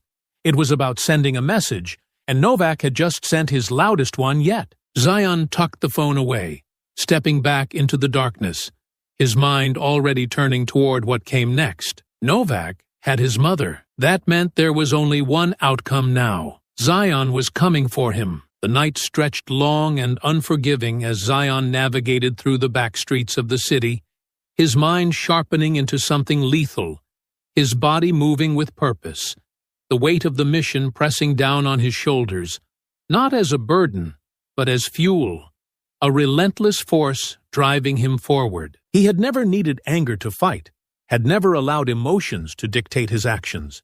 But this was different. He had taken apart Novak's operation with precision, dismantling his network one lieutenant at a time, leaving nothing but chaos in his wake. But instead of retreating, instead of caving under the pressure of losing control, Novak had retaliated in the only way that guaranteed escalation. By taking Regina, Novak had ensured that there would be no negotiation, no measured strategy, no tactical retreat, only war. Zion had seen men like Novak before, had watched powerful criminals build themselves into untouchable kings, surrounding themselves with walls and guards, with influence that spread into places most people didn't even realize had been bought. But in every case, no matter how untouchable they believed themselves to be, there was always a weakness, always a blind spot, and he had every intention of finding Novak's and tearing it apart from the inside. He had spent hours gathering information, sifting through every possible lead, exhausting every resource he had left in the city, until finally there was only one call to make, one man who could give him exactly what he needed. Zion hadn't spoken to Malik Ortiz in years, hadn't needed to, because their paths had diverged long ago. But if there was one person who still had the ability to see beyond the surface, who could dig through the cracks and find the hidden fractures in Novak's empire, it was Malik. And right now, he needed every advantage he could get. The meeting was arranged without hesitation, a silent understanding passing between them through nothing but a few words over the phone, no unnecessary explanations, no wasted time, because Malik already knew what kind of war Zion was preparing for, and there was no need to spell it out. The old garage where they met had once been a safe house, a neutral ground where deals were made, information was traded, and alliances were solidified. But now it was little more than an abandoned shell, the remnants of its past lingering in the dust-covered workbenches and rusting tools. Scattered across the concrete floors, Zion stepped inside without hesitation, his presence acknowledged with nothing more than a slow nod from Malik, who sat hunched over a laptop, his fingers tapping rhythmically against the keys, pulling up files that had been buried under layers of security meant to keep people like him out. "You always had a way of stirring up hell," Malik muttered, his eyes still fixed on the screen as he sifted through feeds, images, reports that painted a picture Zion had already seen in his head. But now, with confirmation, Novak's not just sitting on this. He's digging in. He's got the police running interference, he's reinforcing his safe houses, and he's making sure that if you come for him, you don't walk out alive. Zion didn't react, didn't shift, didn't let the weight of those words slow him down, because he had already accepted that the moment Novak had taken. Regina, this wasn't about survival anymore. Where is he keeping her? Malik sighed, dragging a cigarette from his pocket, lighting it with a flick of his lighter, taking a slow inhale before exhaling a thin stream of smoke, his fingers finally settling on a single image, one that flickered across the laptop screen, revealing a heavily fortified compound sitting just outside the city limits, surrounded by open terrain, no easy exits, no gaps in its security that hadn't already been accounted for. This is it. Private estate, 24-hour security, off-grid surveillance, multiple layers of protection, and the kind of manpower that makes a frontal assault suicide. Zion studied the screen, his gaze methodical, breaking down every inch of the structure, every possible entry point, knowing that no matter how secure it seemed, no matter how many men Novak had inside, there was always a way in. I need an entry point. Malik hesitated, tapping the screen again, pulling up another schematic, this time of the underground system running beneath the compound. Old tunnels that had once been used for smuggling, reinforced over the years but still functional. This is your best shot. Novak had these modified, but they're still there, still active. It's not a clean entry, but it'll get you inside without setting off every alarm in the city. Zion nodded, his mind already mapping out the approach, already breaking down the steps that needed to happen before he moved. He would need weapons, silencers, a way to disable their security before they realized he was inside. But more than that, he needed to move fast, because the longer Novak had Regina, the more unpredictable the situation became, and he wasn't willing to risk what that meant. Malik exhaled another slow breath, watching him carefully, the weight of experience clear in his expression. Because he had seen men walk into fights they couldn't win before, and he had seen what happened when they underestimated the kind of power they were up against. Look, I get it. This isn't something you walk away from, but you need to understand. Novak isn't going to just let you take her and leave. He's got cops, mercenaries, men who don't ask questions before pulling the trigger. And Clive's got the force so locked down that even if you do get out, they'll be waiting for you on the other side. Zion met his gaze, his expression unshaken, his resolve absolute. Then I won't give them the chance. Malik shook his head, exhaling another slow drag from his cigarette before pushing a USB drive across the table. Everything you need is on here. Blueprints, security rotations, personnel lists. Use it, because once you move, there's no turning back. Zion took the drive, sliding it into his pocket before stepping back toward the door, his mind already focused on what came next, on the weight of what he was walking into, on the reality that this wasn't just about taking Novak down anymore. This was about making sure that by the time the sun rose, there was nothing left of the empire he had built. Novak thought he had won, thought that by taking Regina, he had found Zion's weakness. But what he didn't understand, what he had never understood, was that Zion didn't have weaknesses. He had a mission, and Novak had just given him a reason to finish it. The storm above was restless, the night sky a canvas of dark clouds stretching across the horizon, the air thick with tension, mirroring the unease that settled over the fortified compound ahead. Zion crouched near the tunnel entrance, his breathing slow, controlled, his fingers flexing around the silenced pistol in his grip, his mind already working through the sequence of actions that would take him from here to his mother. The earpiece crackled. "You in position?" Malik's voice came through, steady but alert, his presence a reminder that Zion wasn't completely alone in this. Zion exhaled. "Moving now." "All right. Listen," Malik continued, the faint sound of his keyboard tapping in the background. "I've got eyes on their external security feeds. You've got about 40 seconds before the next camera rotation. That tunnel's gonna drop you right into one of their lower levels. But after that, you're on your own. No cameras inside, at least none I can access." Zion pulled at the rusted grate, the metal groaning under years of decay before it gave way, revealing the darkness beyond. That's all I need. He slipped inside, the scent of damp earth and stagnant air wrapping around him as he descended into the underground passage, the distant vibrations of the compound's operations humming above. He moved carefully, his steps soundless against the concrete, every breath measured as he neared the hatch leading to the basement level of the compound. 2 guards inside, Malik's voice came again, calm, methodical.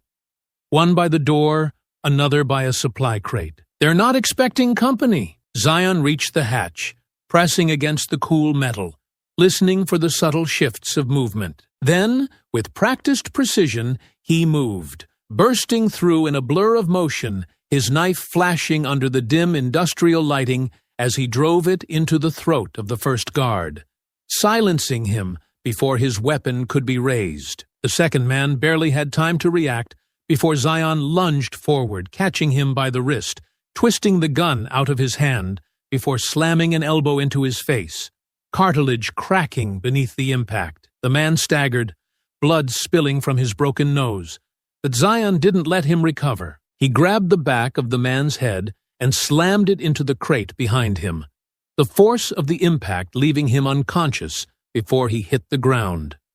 Silence. "Damn," Malik muttered. "Remind me to never piss you off." Zion ignored the comment, already moving deeper into the compound, his body shifting between the shadows, his senses tuned to every sound, every shift in the air. He knew there were more men ahead, knew that once he engaged, the fight wouldn't stop until every last one of them was down. He reached the main corridor, pausing just long enough to let Malik guide him. "3 coming your way," Malik warned.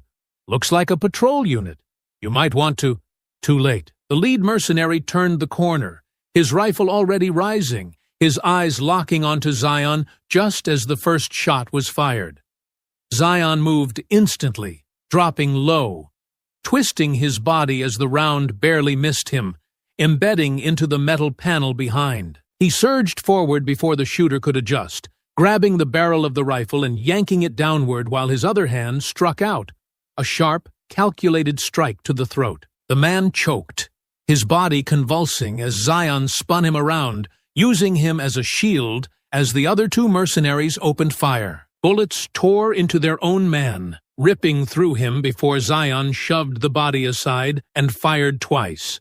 2 clean headshots, both targets down before their fingers could tighten around the trigger again. The hallway fell into silence, the scent of gunpowder thick in the air. "You're clear," Malik said, though there was something in his tone, a hint of urgency. Zion reloaded, his movements efficient, controlled. "What is it?" "I just tapped into Novak's comms. They know you're inside." Zion's grip tightened. "How much time do I have?" "Not much. He's sending in his elite team, the ones who don't miss. And, Malik hesitated. Zion's voice remained steady. "Say it." "Clive's men are on their way too. Looks like Novak pulled in every favor he had." Zion exhaled slowly, rolling his shoulders, already pushing forward, knowing that turning back wasn't an option. He had expected this. He had known Novak wouldn't just sit and wait for him to carve his way through the compound without answering in kind. He moved quickly, clearing another 2 rooms, taking down more guards with swift, brutal efficiency. His body moving on instinct, his mind operating like a machine fine-tuned for destruction. The deeper he went, the more resistance he encountered, until finally he reached the grand staircase leading toward the upper floors, toward where Regina was being held. But as he took his first step forward, he heard it, the unmistakable sound of reinforced boots marching in formation, the synchronized movement of men trained to kill. Then, the first flashbang detonated. The world exploded in light and sound, a disorienting burst that sent shock waves through his skull, his vision fracturing, his ears ringing with the sheer force of the blast. He barely had time to recover before the first strike came, a heavy boot slamming into his chest, sending him crashing backward into the concrete wall. Pain surged through his ribs, but he rolled with it, forcing himself to move before the next attack landed. His body ached, but his mind remained sharp, his instincts guiding him as he ducked low, just in time to avoid the blade that sliced through the air where his throat had been seconds before. He retaliated fast, grabbing the attacker's wrist, twisting hard enough to snap tendons, forcing the knife free before driving it into the man's side. A second mercenary was already on him, swinging the butt of his rifle toward Zion's skull, but Zion caught the barrel mid-motion, shoving it aside before driving a brutal elbow into the man's face, breaking bone with a sickening crunch. A third figure appeared, bigger, armored, methodical in his approach, moving with the patience of a predator. Zion barely dodged the first strike before the man drove him back again, his sheer strength forcing Zion to adjust his approach, to shift tactics. And then, through the ringing in his ears, Malik's voice crackled in his earpiece. "You still alive?" Zion exhaled sharply, wiping blood from his mouth. "Working on it." "Well, work faster. Clive's guys are 6 minutes out. You don't have time to play around." Zion looked up at the remaining mercenaries, his body aching but his resolve unshaken. "I'm not playing." Then he launched himself back into the fight, knowing that the only way out was through. Zion's breath came slow and steady as he squared his stance, rolling his shoulders, blood dripping from a cut above his eyebrow, his ribs aching from the force of the last hit. But he didn't falter. The mercenaries in front of him weren't like the others. These men were trained, experienced, methodical. Not just soldiers, but executioners. Men who had been sent to make sure he didn't leave this compound alive. And Zion had no intention of dying here. The leader of the group, a towering figure clad in tactical armor, tilted his head slightly, gripping the heavy-duty combat knife in his gloved hand. "I've heard about you," he said, his voice low, almost conversational beneath the weight of the situation. "You're supposed to be some kind of ghost, untouchable." His grip on the knife tightened. "Let's see how real you are." The others shifted subtly, spreading out, moving with practiced precision, cutting off Zion's exits, pressing him into the center of their formation. The fight erupted in an instant. Zion dodged the first blade, twisting just as one of the mercenaries lunged, the steel slicing through the air an inch from his throat. He countered fast, grabbing the attacker's wrist, twisting it violently until the bones cracked beneath his grip, the scream barely leaving the man's lips before Zion wrenched the knife free and drove it into his chest. No hesitation, no wasted movement. The second man came in harder, swinging the butt of his rifle toward Zion's ribs. But Zion moved with the attack, absorbing just enough of the impact to keep his balance before delivering a brutal palm strike to the man's throat, crushing his windpipe in a single, calculated blow. The others didn't falter. They adapted, shifting their strategy, forcing him into a more confined space, limiting his mobility, making sure he couldn't maneuver as freely. One of them lashed out with a baton electrified with high-voltage current, trying to catch Zion's shoulder. But Zion anticipated the move, catching the attacker's wrist mid-strike before twisting sharply, flipping the mercenary over his own body, slamming him down with bone-crunching force. Another lunged. Zion sidestepped. A knife glinted in the low light, but Zion caught the attacker's arm mid-motion, redirecting the stab before slamming the edge of his palm into the man's exposed neck. A strangled gasp. A collapse. Zion pivoted, but the leader was already moving, faster than the others, his movements fluid, precise, a level above the rest. He feinted left, then right, forcing Zion off balance before delivering a powerful kick to Zion's ribs, sending him skidding backward. Pain exploded through Zion's side, but he absorbed it, grounding himself before the next attack came. "You're tough," the leader admitted, circling him now, testing him. "But I've killed better men." Zion wiped the blood from his mouth, his stance unshaken. "Not today." The leader smirked, then charged. Their blades clashed in a rapid exchange, steel slicing through the air as they moved, each strike measured, each block precise. The mercenary was skilled, his technique refined, his footwork aggressive yet controlled. Zion recognized the pattern, the way the man fought. Military training, special operations, someone who had lived through more battles than most. But Zion was faster. When the next strike came, Zion twisted with it, moving in close, grabbing the man's wrist. And in a single swift motion, he snapped the leader's arm at the elbow, the joint bending in a direction it was never meant to. The scream barely left his lips before Zion drove his knee into the man's chest, then followed with a vicious elbow to his temple, knocking him unconscious before he hit the floor. Silence.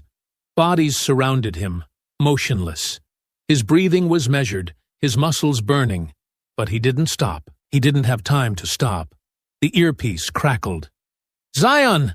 Malik's voice was sharp, urgent. "You need to move now. More of Novak's men are on their way, and Clive's team just breached the outer perimeter." Zion exhaled, already moving toward the nearest staircase, his mind cutting through the exhaustion, focusing only on one thing. Regina! He sprinted up the stairs, his boots pounding against the steel, his grip tightening around his weapon as he moved through the second level. The halls were eerily quiet now, the previous gunfire leaving behind nothing but the distant echoes of chaos. He followed the mental blueprint Malik had given him, each turn bringing him closer, his heart pounding with a mix of focus and urgency. Then, a voice. "Help!" Regina. Zion's pulse spiked as he turned the final corner, reaching a set of reinforced doors at the end of the corridor. 2 guards stood in front, their attention snapping toward him the moment they registered his presence. They barely had time to react before Zion was on them. He fired once, a clean headshot, taking down the first. The second guard raised his weapon, but Zion was already there, knocking the gun aside before slamming him against the wall, his forearm crushing the man's throat. "Where is she?" Zion's voice was low, lethal. The guard choked, his hands clawing at Zion's grip, his eyes wide with fear. Zion pressed harder. "Where?" "Inside," the man wheezed. "She's inside." Zion didn't waste another second. He snapped the guard's neck, his body dropping lifelessly to the floor before Zion turned to the door, bracing himself. He kicked the door open. Inside, Regina sat tied to a chair, bruises on her arms, her eyes widening in relief the moment she saw him. Zion! He was at her side in an instant, cutting through the restraints, his hands gentle but urgent as he worked to free her. "Are you hurt?" he asked, his voice steady but carrying an edge of something raw. Regina shook her head, blinking through exhaustion. "I knew you'd come." Zion nodded once, helping her stand, his body instinctively shifting to shield her. "We're getting out of here!" Before she could respond, the sound of heavy footsteps echoed from down the hall. Zion turned, gripping his weapon. They weren't done yet. Zion kept his grip firm on Regina's arm as he scanned the room for additional threats, his mind already shifting gears, calculating their next move. The compound was compromised. The alarms hadn't sounded yet, but that was only a matter of time. The moment the next patrol found the bodies he had left behind, the entire place would erupt into chaos, and he wasn't planning on being here when that happened. Regina, despite the bruises on her arms and the exhaustion in her eyes, straightened her back, refusing to let the situation break her. "You came all this way just to drag me out of this mess?" she asked, her voice steady despite everything she had been through. Zion didn't hesitate, his tone absolute. "You're the only reason I came." She gave a small nod, her expression unreadable but strong. She had always been strong. He pressed a hand to his earpiece. "Malik, we're moving. What's my best exit?" The line crackled before Malik's voice cut through, tense but steady. "You've got 2 options. Main exit is a no-go. Novak's security is already shifting in that direction. Clive's men are about to breach the perimeter. You try walking out that way, you're walking straight into the lion's den." Zion clenched his jaw. "Second option? There's an underground tunnel that leads out of the compound, same way you came in. But," Malik hesitated, "it's going to be crawling with reinforcements in about 5 minutes. You need to move. Now." Zion glanced at Regina. His decision made in an instant. We take the tunnel. She didn't argue, just gave a curt nod. Then let's go. But Zion wasn't done yet. He pulled out a small black case from his tactical vest, flipping it open to reveal a set of high-yield explosives rigged with remote timers. Regina's gaze flickered to the devices before settling back on him. I don't even want to know where you got those. Zion gave her a grim look. It's not where I got them that matters. It's what I'm about to do with them, she exhaled. And here I thought we were just walking out of here. He smirked slightly. Despite everything, I don't leave loose ends. Moving quickly, he planted the first charge beneath a steel support beam, setting the timer for 7 minutes.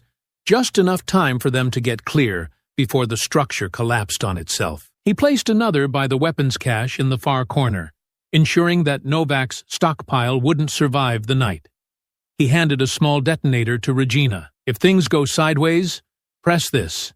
No hesitation. She took it without question, gripping it firmly. If things go sideways, you better be running fast. They moved quickly, navigating through the compound's dim corridors, Zion leading the way, his pistol raised, every step measured, every corner checked before advancing. The silence around them felt unnatural, like the calm before a violent storm. And then the alarms blared.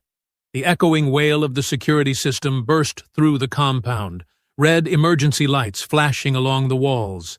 Malik's voice came through the earpiece, urgency lacing his words. They found the bodies. You've got company. Lots of it. Zion swore under his breath. How much time? You don't want the answer. They didn't stop moving. They turned a corner and walked straight into 2 guards. The first barely had time to react before Zion fired twice, dropping him with clean headshots. The second raised his rifle, but Regina was already moving, grabbing a loose metal pipe from the ground and swinging it hard into the man's knee. He howled in pain, stumbling, and Zion finished it with a shot to the head. Regina wiped her hands on her clothes, breathing heavily. You're not the only one who can fight, you know. Zion gave her a brief glance, his respect for her never wavering. Noted. They moved faster now, cutting through the compound's infrastructure, the flashing emergency lights illuminating their path. Malik's voice came through again. Zion, bad news. Clive's team just got clearance to enter. They're inside the compound. Zion gritted his teeth.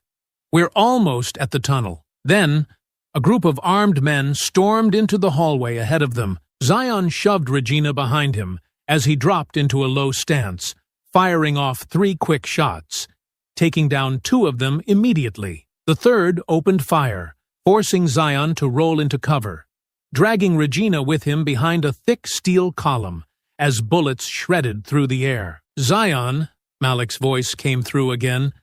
I just lost my feed on the tunnel's exit. That means someone's down there waiting for you. Zion breathed heavily, assessing their position. How many? More than you want. Regina gripped his arm. We're not stopping now. Zion reloaded, his movements fluid, precise. We keep moving. They advanced, using the chaos to their advantage, weaving through the gunfire, Zion taking down enemies with precise, calculated shots, while Regina stayed close, moving when he moved, covering when she needed to. By the time they reached the tunnel entrance, Zion could already hear the footsteps echoing from the other end, the unmistakable sound of boots marching in formation. They're waiting, Regina whispered. Zion exhaled, his mind already running through the next steps. Then we don't give them time to plan. He reached for the detonator. With a sharp press, the charges he had set detonated in perfect sequence.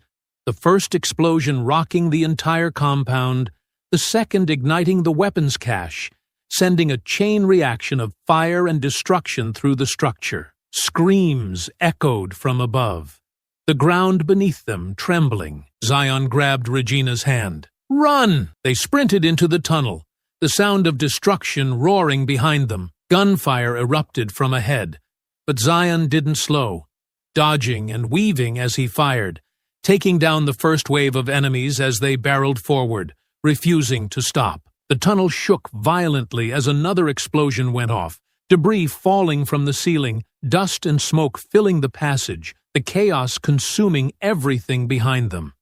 But they kept running. They had to, and by the time they saw the light at the tunnel's end, Zion knew. Novak's empire was burning, but the fight wasn't over yet. The night was thick with tension as Zion navigated through the ruined remnants of Novak's empire. His mind laser-focused on the final target. The compound was gone. His mother was safe. But this wasn't over, not yet. He needed one last piece of information, one last lead before he could finish this. Novak was still alive, and Zion had to find him. The police scanners were silent, but not because the city was at peace. It was because the corruption that ran through its veins had been momentarily stunned, struggling to understand what had just happened. Clive's men were scattered, either dead or pulling out of Novak's sinking ship. But there was one person Zion knew would still be watching the board, still waiting to see where the pieces fell. Detective Ethan Mercer. The meeting was arranged in an instant, a coded message sent through secure channels. No words needed beyond the location. Mercer was smart, one of the few who had survived in this city by knowing when to play the right cards. And right now, Zion was counting on that instinct to push him toward the final answer. The abandoned parking lot was quiet, empty except for Mercer's old sedan, its headlights dim, the engine running just enough to keep the heat flowing inside. Zion approached without hesitation, his stance loose but ready, his gun resting against his thigh, just in case. Mercer watched him from behind the wheel, his fingers drumming lightly against the steering wheel, a cigarette dangling from his lips. He exhaled slowly, the smoke curling in the cold air as Zion opened the passenger door and slid in. "You know," Mercer muttered, "I figured if you were still alive, you'd be on your way to finish this." He took another drag from his cigarette, his tired eyes flicking toward Zion. "I assume you need me to tell you where the fool ran off to?" Zion leaned back, his expression unreadable. "If you know, say it." Mercer let out a humorless chuckle. "Yeah, well, let's just say Novak's not exactly subtle when he's desperate. He's holed up at North Tower, top floor. He's got what's left of his personal security with him. But let's be real, he's not expecting to win this. He's just trying to hold on to whatever time he's got left." Zion absorbed the information, his mind already piecing together the approach, the entry points, the possible countermeasures Novak would have in place. Mercer studied him, his cigarette burning low between his fingers. "You know, I'm not going to stop you. Nobody in this city is. But once you do this, there's no coming back. The cops, the feds, they'll let you clean this up. But after tonight, you disappear. No more names. No more traces." Zion nodded once. "I was never planning on staying." Mercer exhaled through his nose, shaking his head slightly. "Didn't think so." He reached into his coat, pulling out a small burner phone, setting it on the dashboard. "That's for after, one number inside. If you ever need to get off the grid, call it." Zion glanced at the phone, but didn't touch it. "Appreciate it." Mercer let out another dry chuckle. "Yeah, well, I ain't doing it for you. I just like to know the city's got one less bastard to worry about." Zion opened the car door, stepping back into the cold air. Mercer called after him. "Hey!" Zion paused, glancing back. Mercer took another slow drag of his cigarette. "Make it count." Zion didn't answer. He was already gone. The North Tower loomed ahead, its sleek glass reflecting the city lights, standing tall like a monument to greed and power. A throne that Novak had sat on for too long. But tonight, Zion was going to rip him off of it. He moved with precision, slipping through the alleyways until he reached the service shaft Malik had pinpointed earlier. No alarms, no signs of increased security. It was too quiet, too controlled, as if Novak wasn't even bothering to hide. Malik's voice crackled through the earpiece. "All right, man, I've got eyes on the tower's security feeds. Looks like Novak's personal guards are stationed inside, but not outside. He's not expecting a siege. He thinks if you come for him, it'll be through the front doors." Zion adjusted his gear. "He's wrong." Malik chuckled. "That's what I like to hear. You're looking at 6 armed men between you and the penthouse. 2 in the upper balcony, 3 near the bar area, 1 roaming near the stairwell." Zion nodded, moving toward the maintenance shaft. "What about Novak?" Malik exhaled. "He's waiting." "Penthouse lounge." "He's alone." Zion climbed the side of the building, his movements smooth and practiced, his grip firm as he scaled the structure, slipping into the shaft without hesitation. The service tunnels were forgotten spaces, remnants of an older design, pathways that existed outside of the main security grid. He navigated through them swiftly, following the mapped-out entry points Malik had provided.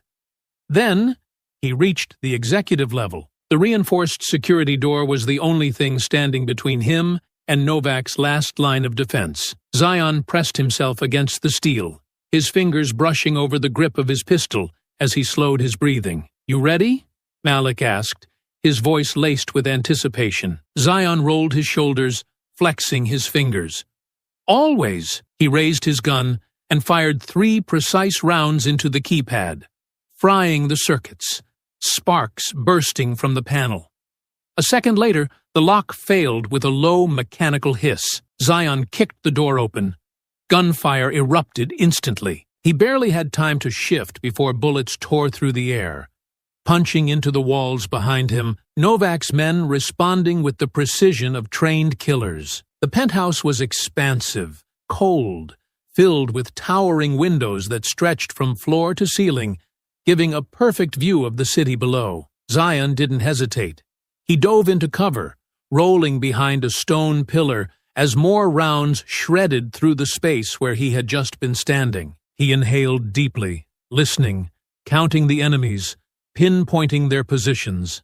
6 men, 3 near the bar, 1 on the balcony, 2 moving to flank him. Zion exhaled. Then he moved. He stepped out from behind the pillar and fired, his shots precise, calculated, tearing through the first target before twisting to take down the next. Bodies dropped, the scent of gunpowder thick in the air. This was it, the last battle, and Novak was waiting. Zion moved like a phantom through the chaos, his body a blur of precision as he navigated the penthouse floor. The echoes of gunfire bouncing against the glass walls, the scent of gunpowder thick in the air. Novak's guards were trained, but they were out of their depth. They weren't fighting a street-level enforcer or a rival gang hitman. They were fighting a ghost, a man who had spent his life perfecting the art of destruction. He pivoted behind a marble pillar, his mind already working 3 steps ahead, mapping the battlefield, tracking movement. 2 gunmen near the bar, one reloading, the other repositioning. The balcony guard was shifting for a better angle, lining up a clean shot from above. The 2 flanking mercenaries were closing in. They thought they had him pinned. They were wrong. Zion reached into his vest, pulling out a compact smoke grenade, his thumb flicking the pin free. In one smooth motion, he rolled it across the polished floor, the small metal cylinder bouncing once before erupting into a thick, suffocating cloud of white fog. The effect was immediate. The room was swallowed in smoke, visibility dropping to near zero. The gunmen hesitated, their tactics thrown into disarray, their formation breaking apart as they struggled to adjust. Zion didn't wait. He surged forward. The first target stumbled through the smoke, disoriented, his rifle swinging in the wrong direction. Zion was already there, his blade flashing in the haze, slicing clean across the man's throat before he could utter a sound. The second barely had time to register his fallen ally before Zion dropped low, sweeping his leg out in a precise arc, knocking the man off balance. Before he could recover, Zion drove his knife into his chest, twisting sharply before yanking it free. 2 down. The balcony guard had started firing blindly, his bullets tearing through the smoke in desperate arcs. Zion pressed himself against the bar, listening, timing the movement. The moment the firing pattern broke, he moved. With a single calculated shot, Zion sent a bullet through the man's knee. The sniper howled in agony, dropping his weapon, clutching at his leg as he collapsed onto the railing. Another shot followed, this time through the skull.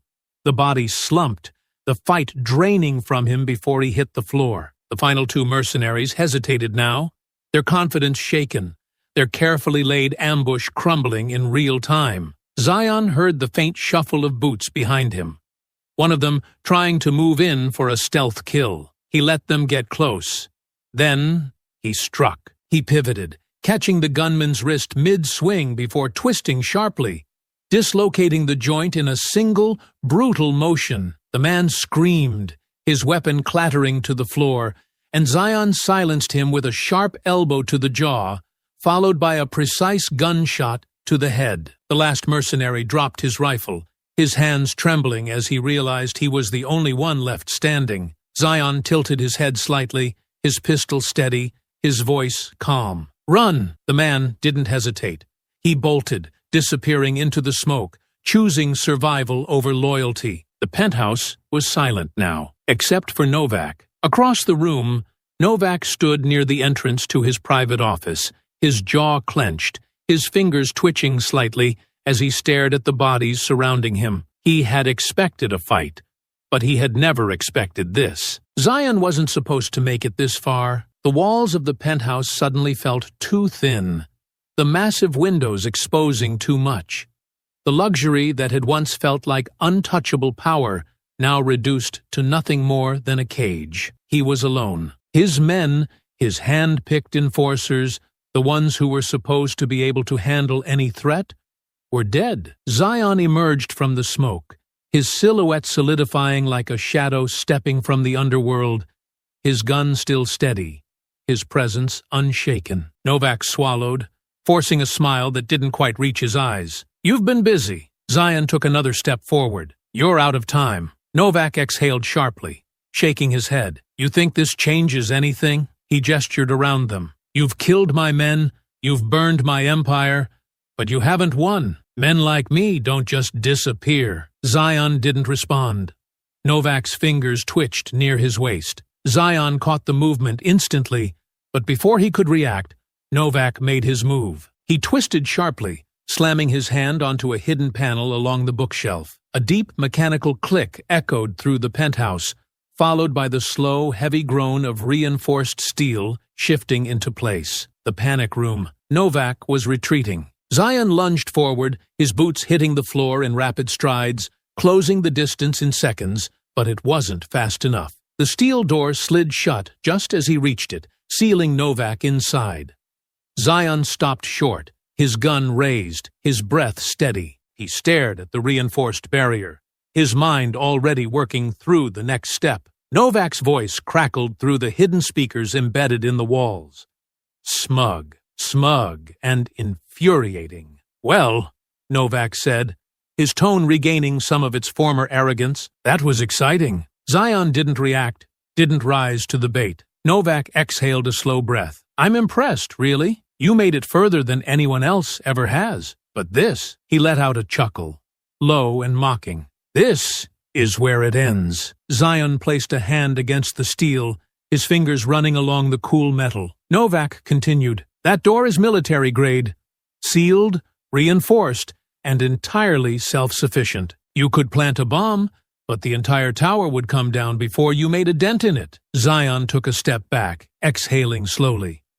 Novak chuckled again. "You lost, soldier." Zion pressed a finger to his earpiece. Malik's voice came through immediately. "I'm already on it." Zion nodded to himself, rolling his shoulders. The fight wasn't over yet. He glanced around the penthouse, scanning for weak points, knowing there was always another way in. Novak had put himself in a cage. Now, Zion just had to break it open. Zion stood in the ruined penthouse, his breath steady, his body still coiled with the tension of battle as he stared at the reinforced steel of Novak's panic room door. The crime lord had retreated, locked himself away in his last sanctuary. But Zion didn't look frustrated. He didn't look defeated. He looked like a man who had already decided how this was going to end. Novak's voice crackled through the hidden intercom, that same smug arrogance bleeding through despite the panic underneath. "You can't get in, Hawthorne. You don't have the time, the tools, or the firepower. You can kill my men, burn my empire, but you can't touch me." Zion ignored him, pressing a finger to his earpiece. Malik. Malik's voice came through immediately. Working on it. That door's got a biometric lock with an independent power source. That means no hacking. He exhaled sharply. You're gonna have to do this the hard way. Zion rolled his shoulders, adjusting his grip on his weapon. Good. He moved quickly, scanning the walls, running his hand along the seams of the reinforced steel, his mind dissecting its structure. No lock was unbreakable. No room was truly secure. Novak had built his empire believing that control meant safety, that walls and wealth could protect him. He was wrong.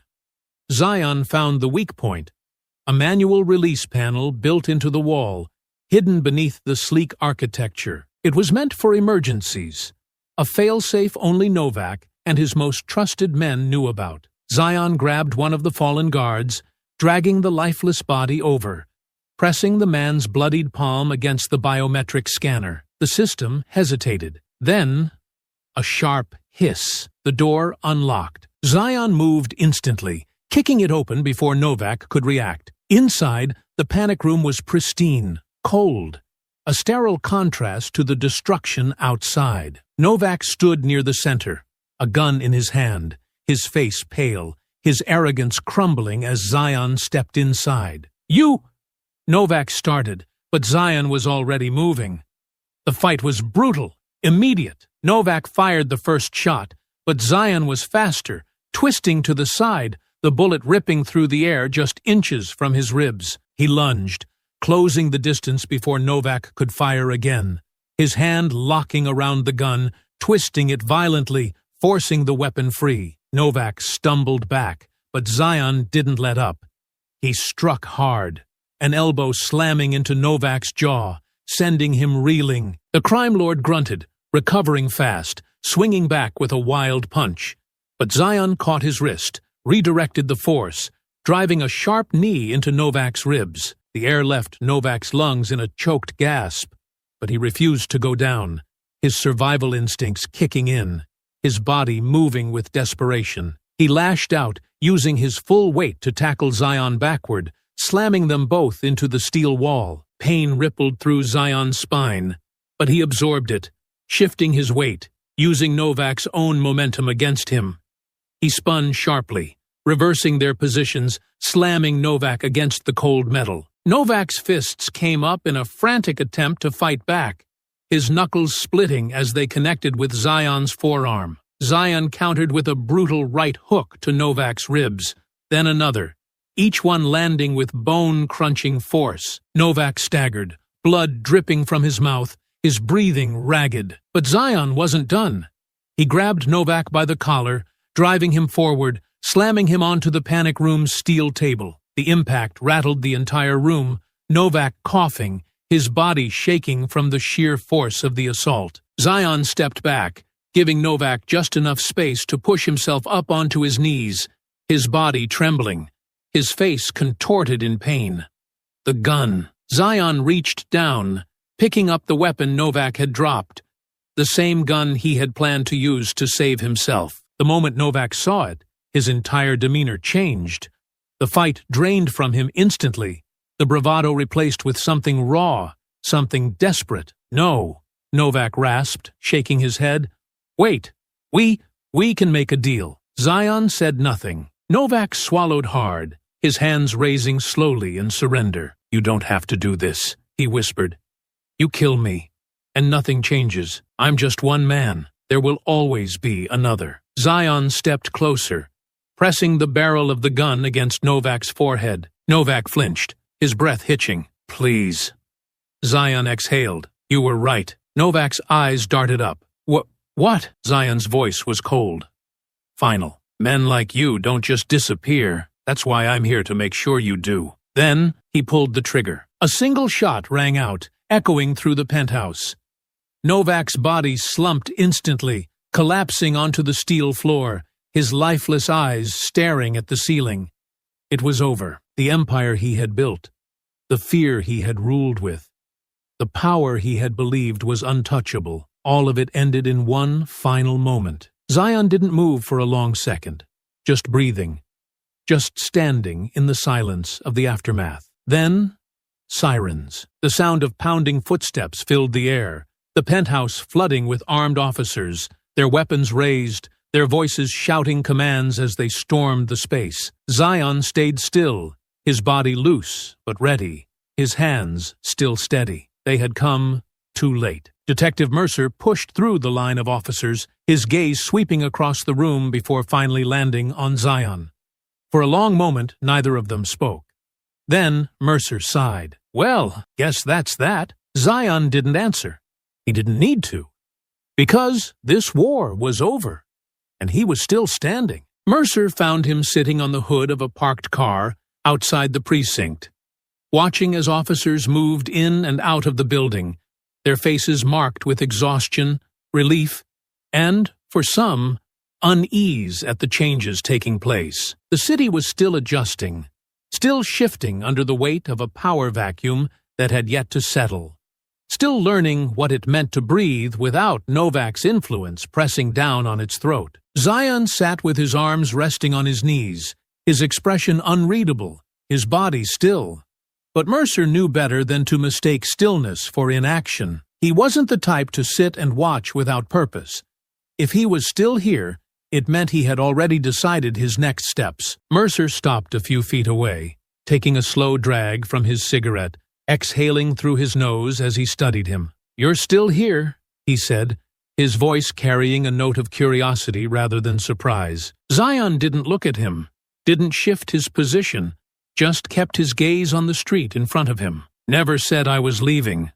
Mercer scoffed, shaking his head slightly as he flicked the cigarette between his fingers. "Could have fooled me. Figured you'd be halfway across the country by now." Zion exhaled slowly, the faintest trace of amusement touching his expression. "Not my style." Mercer watched him carefully, taking another slow drag, letting the silence stretch between them for a moment before tilting his head toward the station. "So what now?" Zion finally shifted, straightening slightly, his eyes still locked on the city beyond them. "There's still work to do." Mercer let out a quiet laugh, but there was no humor in it, just a knowing acceptance of the truth that neither of them wanted to fully acknowledge. "Yeah," he muttered, running a hand over his jaw before sighing. "There is." They sat there in silence, watching as the streets moved with a strange kind of energy, neither chaotic nor settled, the people moving with cautious optimism, unsure of what came next,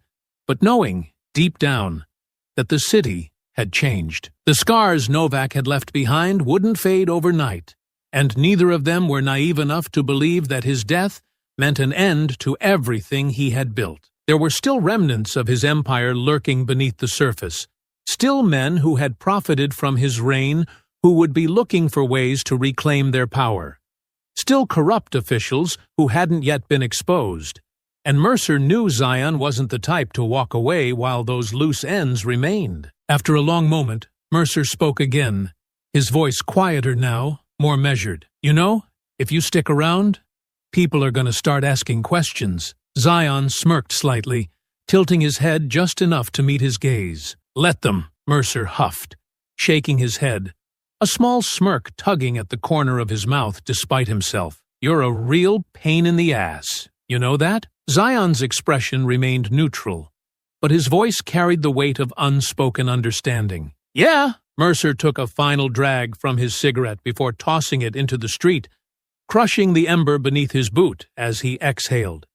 He could feel the shift happening, the weight of responsibility settling heavier on his shoulders now that Novak was gone, and the real work had begun. He had spent years maneuvering through a system that had been built to keep men like him from making a difference, and now that he finally had the chance to tear it apart from the inside, he wasn't about to waste it. The department was being gutted, the corruption bleeding out with every arrest, every indictment, every forced resignation that followed in the wake of Novak's downfall. Clive had been the first domino to fall, but he wouldn't be the last. Mercer had no plans to stop until every man who had sold their loyalty to Novak was held accountable. There were names, records, files that had been buried for years, evidence that had been ignored, and now that the floodgates had been opened, there was no going back. Regina wasn't going back either. She had seen the worst of what this city had to offer and had refused to let it break her, had refused to be just another victim in a system designed to overlook people like her. She had stood her ground when she had been attacked, had faced her captors without fear, and now, standing in front of a room full of people who had been waiting for change, waiting for someone to lead, she knew there was no turning away from this fight. She had walked into that police station and told them everything, had looked Mercer in the eye, and made sure he understood that she wasn't just here to give a statement. She was here to make sure that what happened to her, what had happened to so many others, would not happen again. She had spent her life teaching people to think, to question, to fight for themselves, and now she was putting that same conviction into the city that had tried to beat it out of her. And people were listening. The community was tired of waiting for heroes that never came. They were ready to take the fight into their own hands, to demand more, to rebuild what had been lost. Regina wasn't doing this alone, and she never had been. She wasn't the leader they had been waiting for. She was simply the one who had refused to back down. Mercer saw it. Zion saw it. The city saw it. This wasn't just the end of Novak's reign. It was the beginning of something new, and Zion wasn't walking away from it. The early morning air carried a quiet stillness, the city just beginning to stir. The sky painted in soft hues of gold and pale blue, the remnants of night fading as the first light of dawn stretched across the horizon. It wasn't the kind of morning Zion was used to. No tension, no lingering threat waiting just beyond the edge of his senses.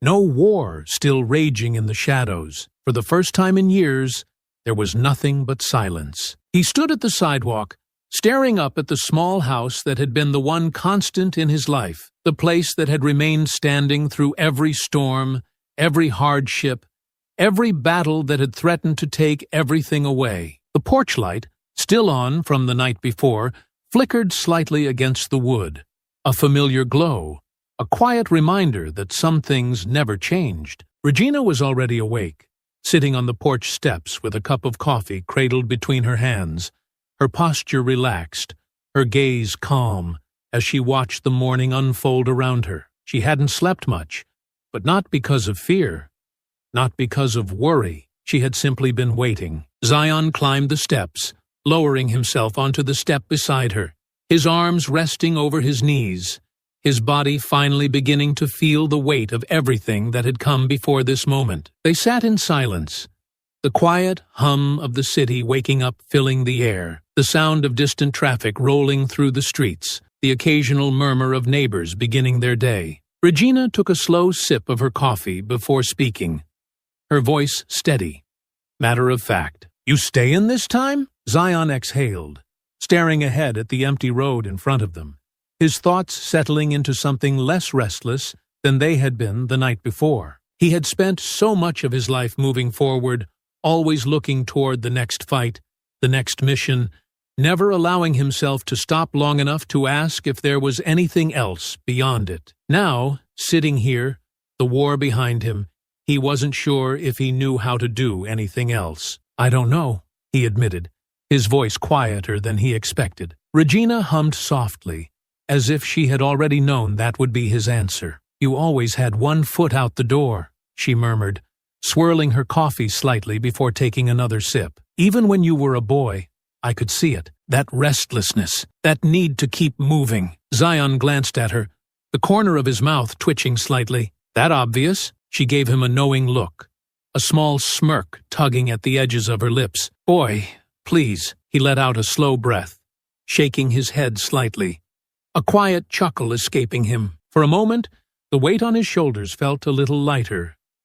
Regina set her cup down beside her, folding her hands in her lap, her fingers lacing together as she studied him. "You don't have to stop," she said after a moment, her voice gentle but firm. "You just have to decide what you're fighting for." Zion swallowed, his gaze dropping slightly, his fingers brushing absent patterns against his palms. That had always been the problem, hadn't it? He had spent his life fighting other people's wars, completing missions assigned to him, eliminating threats defined by someone else. But this had been his, and for the first time, he wasn't sure what came next. Regina reached over, placing a hand over his, squeezing gently. "You did good, baby," she murmured, her voice carrying that quiet warmth that had always been there, even when he hadn't realized how much he needed it. "You did what no one else could. But this city ain't your responsibility anymore." Zion nodded slowly, though he wasn't sure if he fully believed it yet. "I don't know how to be anything else." Regina's eyes softened, her grip on his hand tightening slightly. "Then take your time figuring it out." They sat there in the early morning light, watching as the sun rose higher, as the city continued to move, to breathe, to rebuild itself from the ruins Novak had left behind. Zion didn't know where he was going next, didn't know if he would stay, didn't know if the road would call to him again, but for the first time in a long time, he wasn't running. Regina gave his hand one final squeeze before picking up her coffee again, taking another slow sip as she watched the world wake up. "Sun's up," she murmured, tilting her head toward the skyline. "Brand new day." Zion exhaled, letting his body relax just a little. For the first time, he let himself believe it. I hope you enjoyed that story. Please share it with your friends and subscribe so that you do not miss out on the next one. In the meantime, I have handpicked 2 stories for you that I think you will enjoy. Have a great day.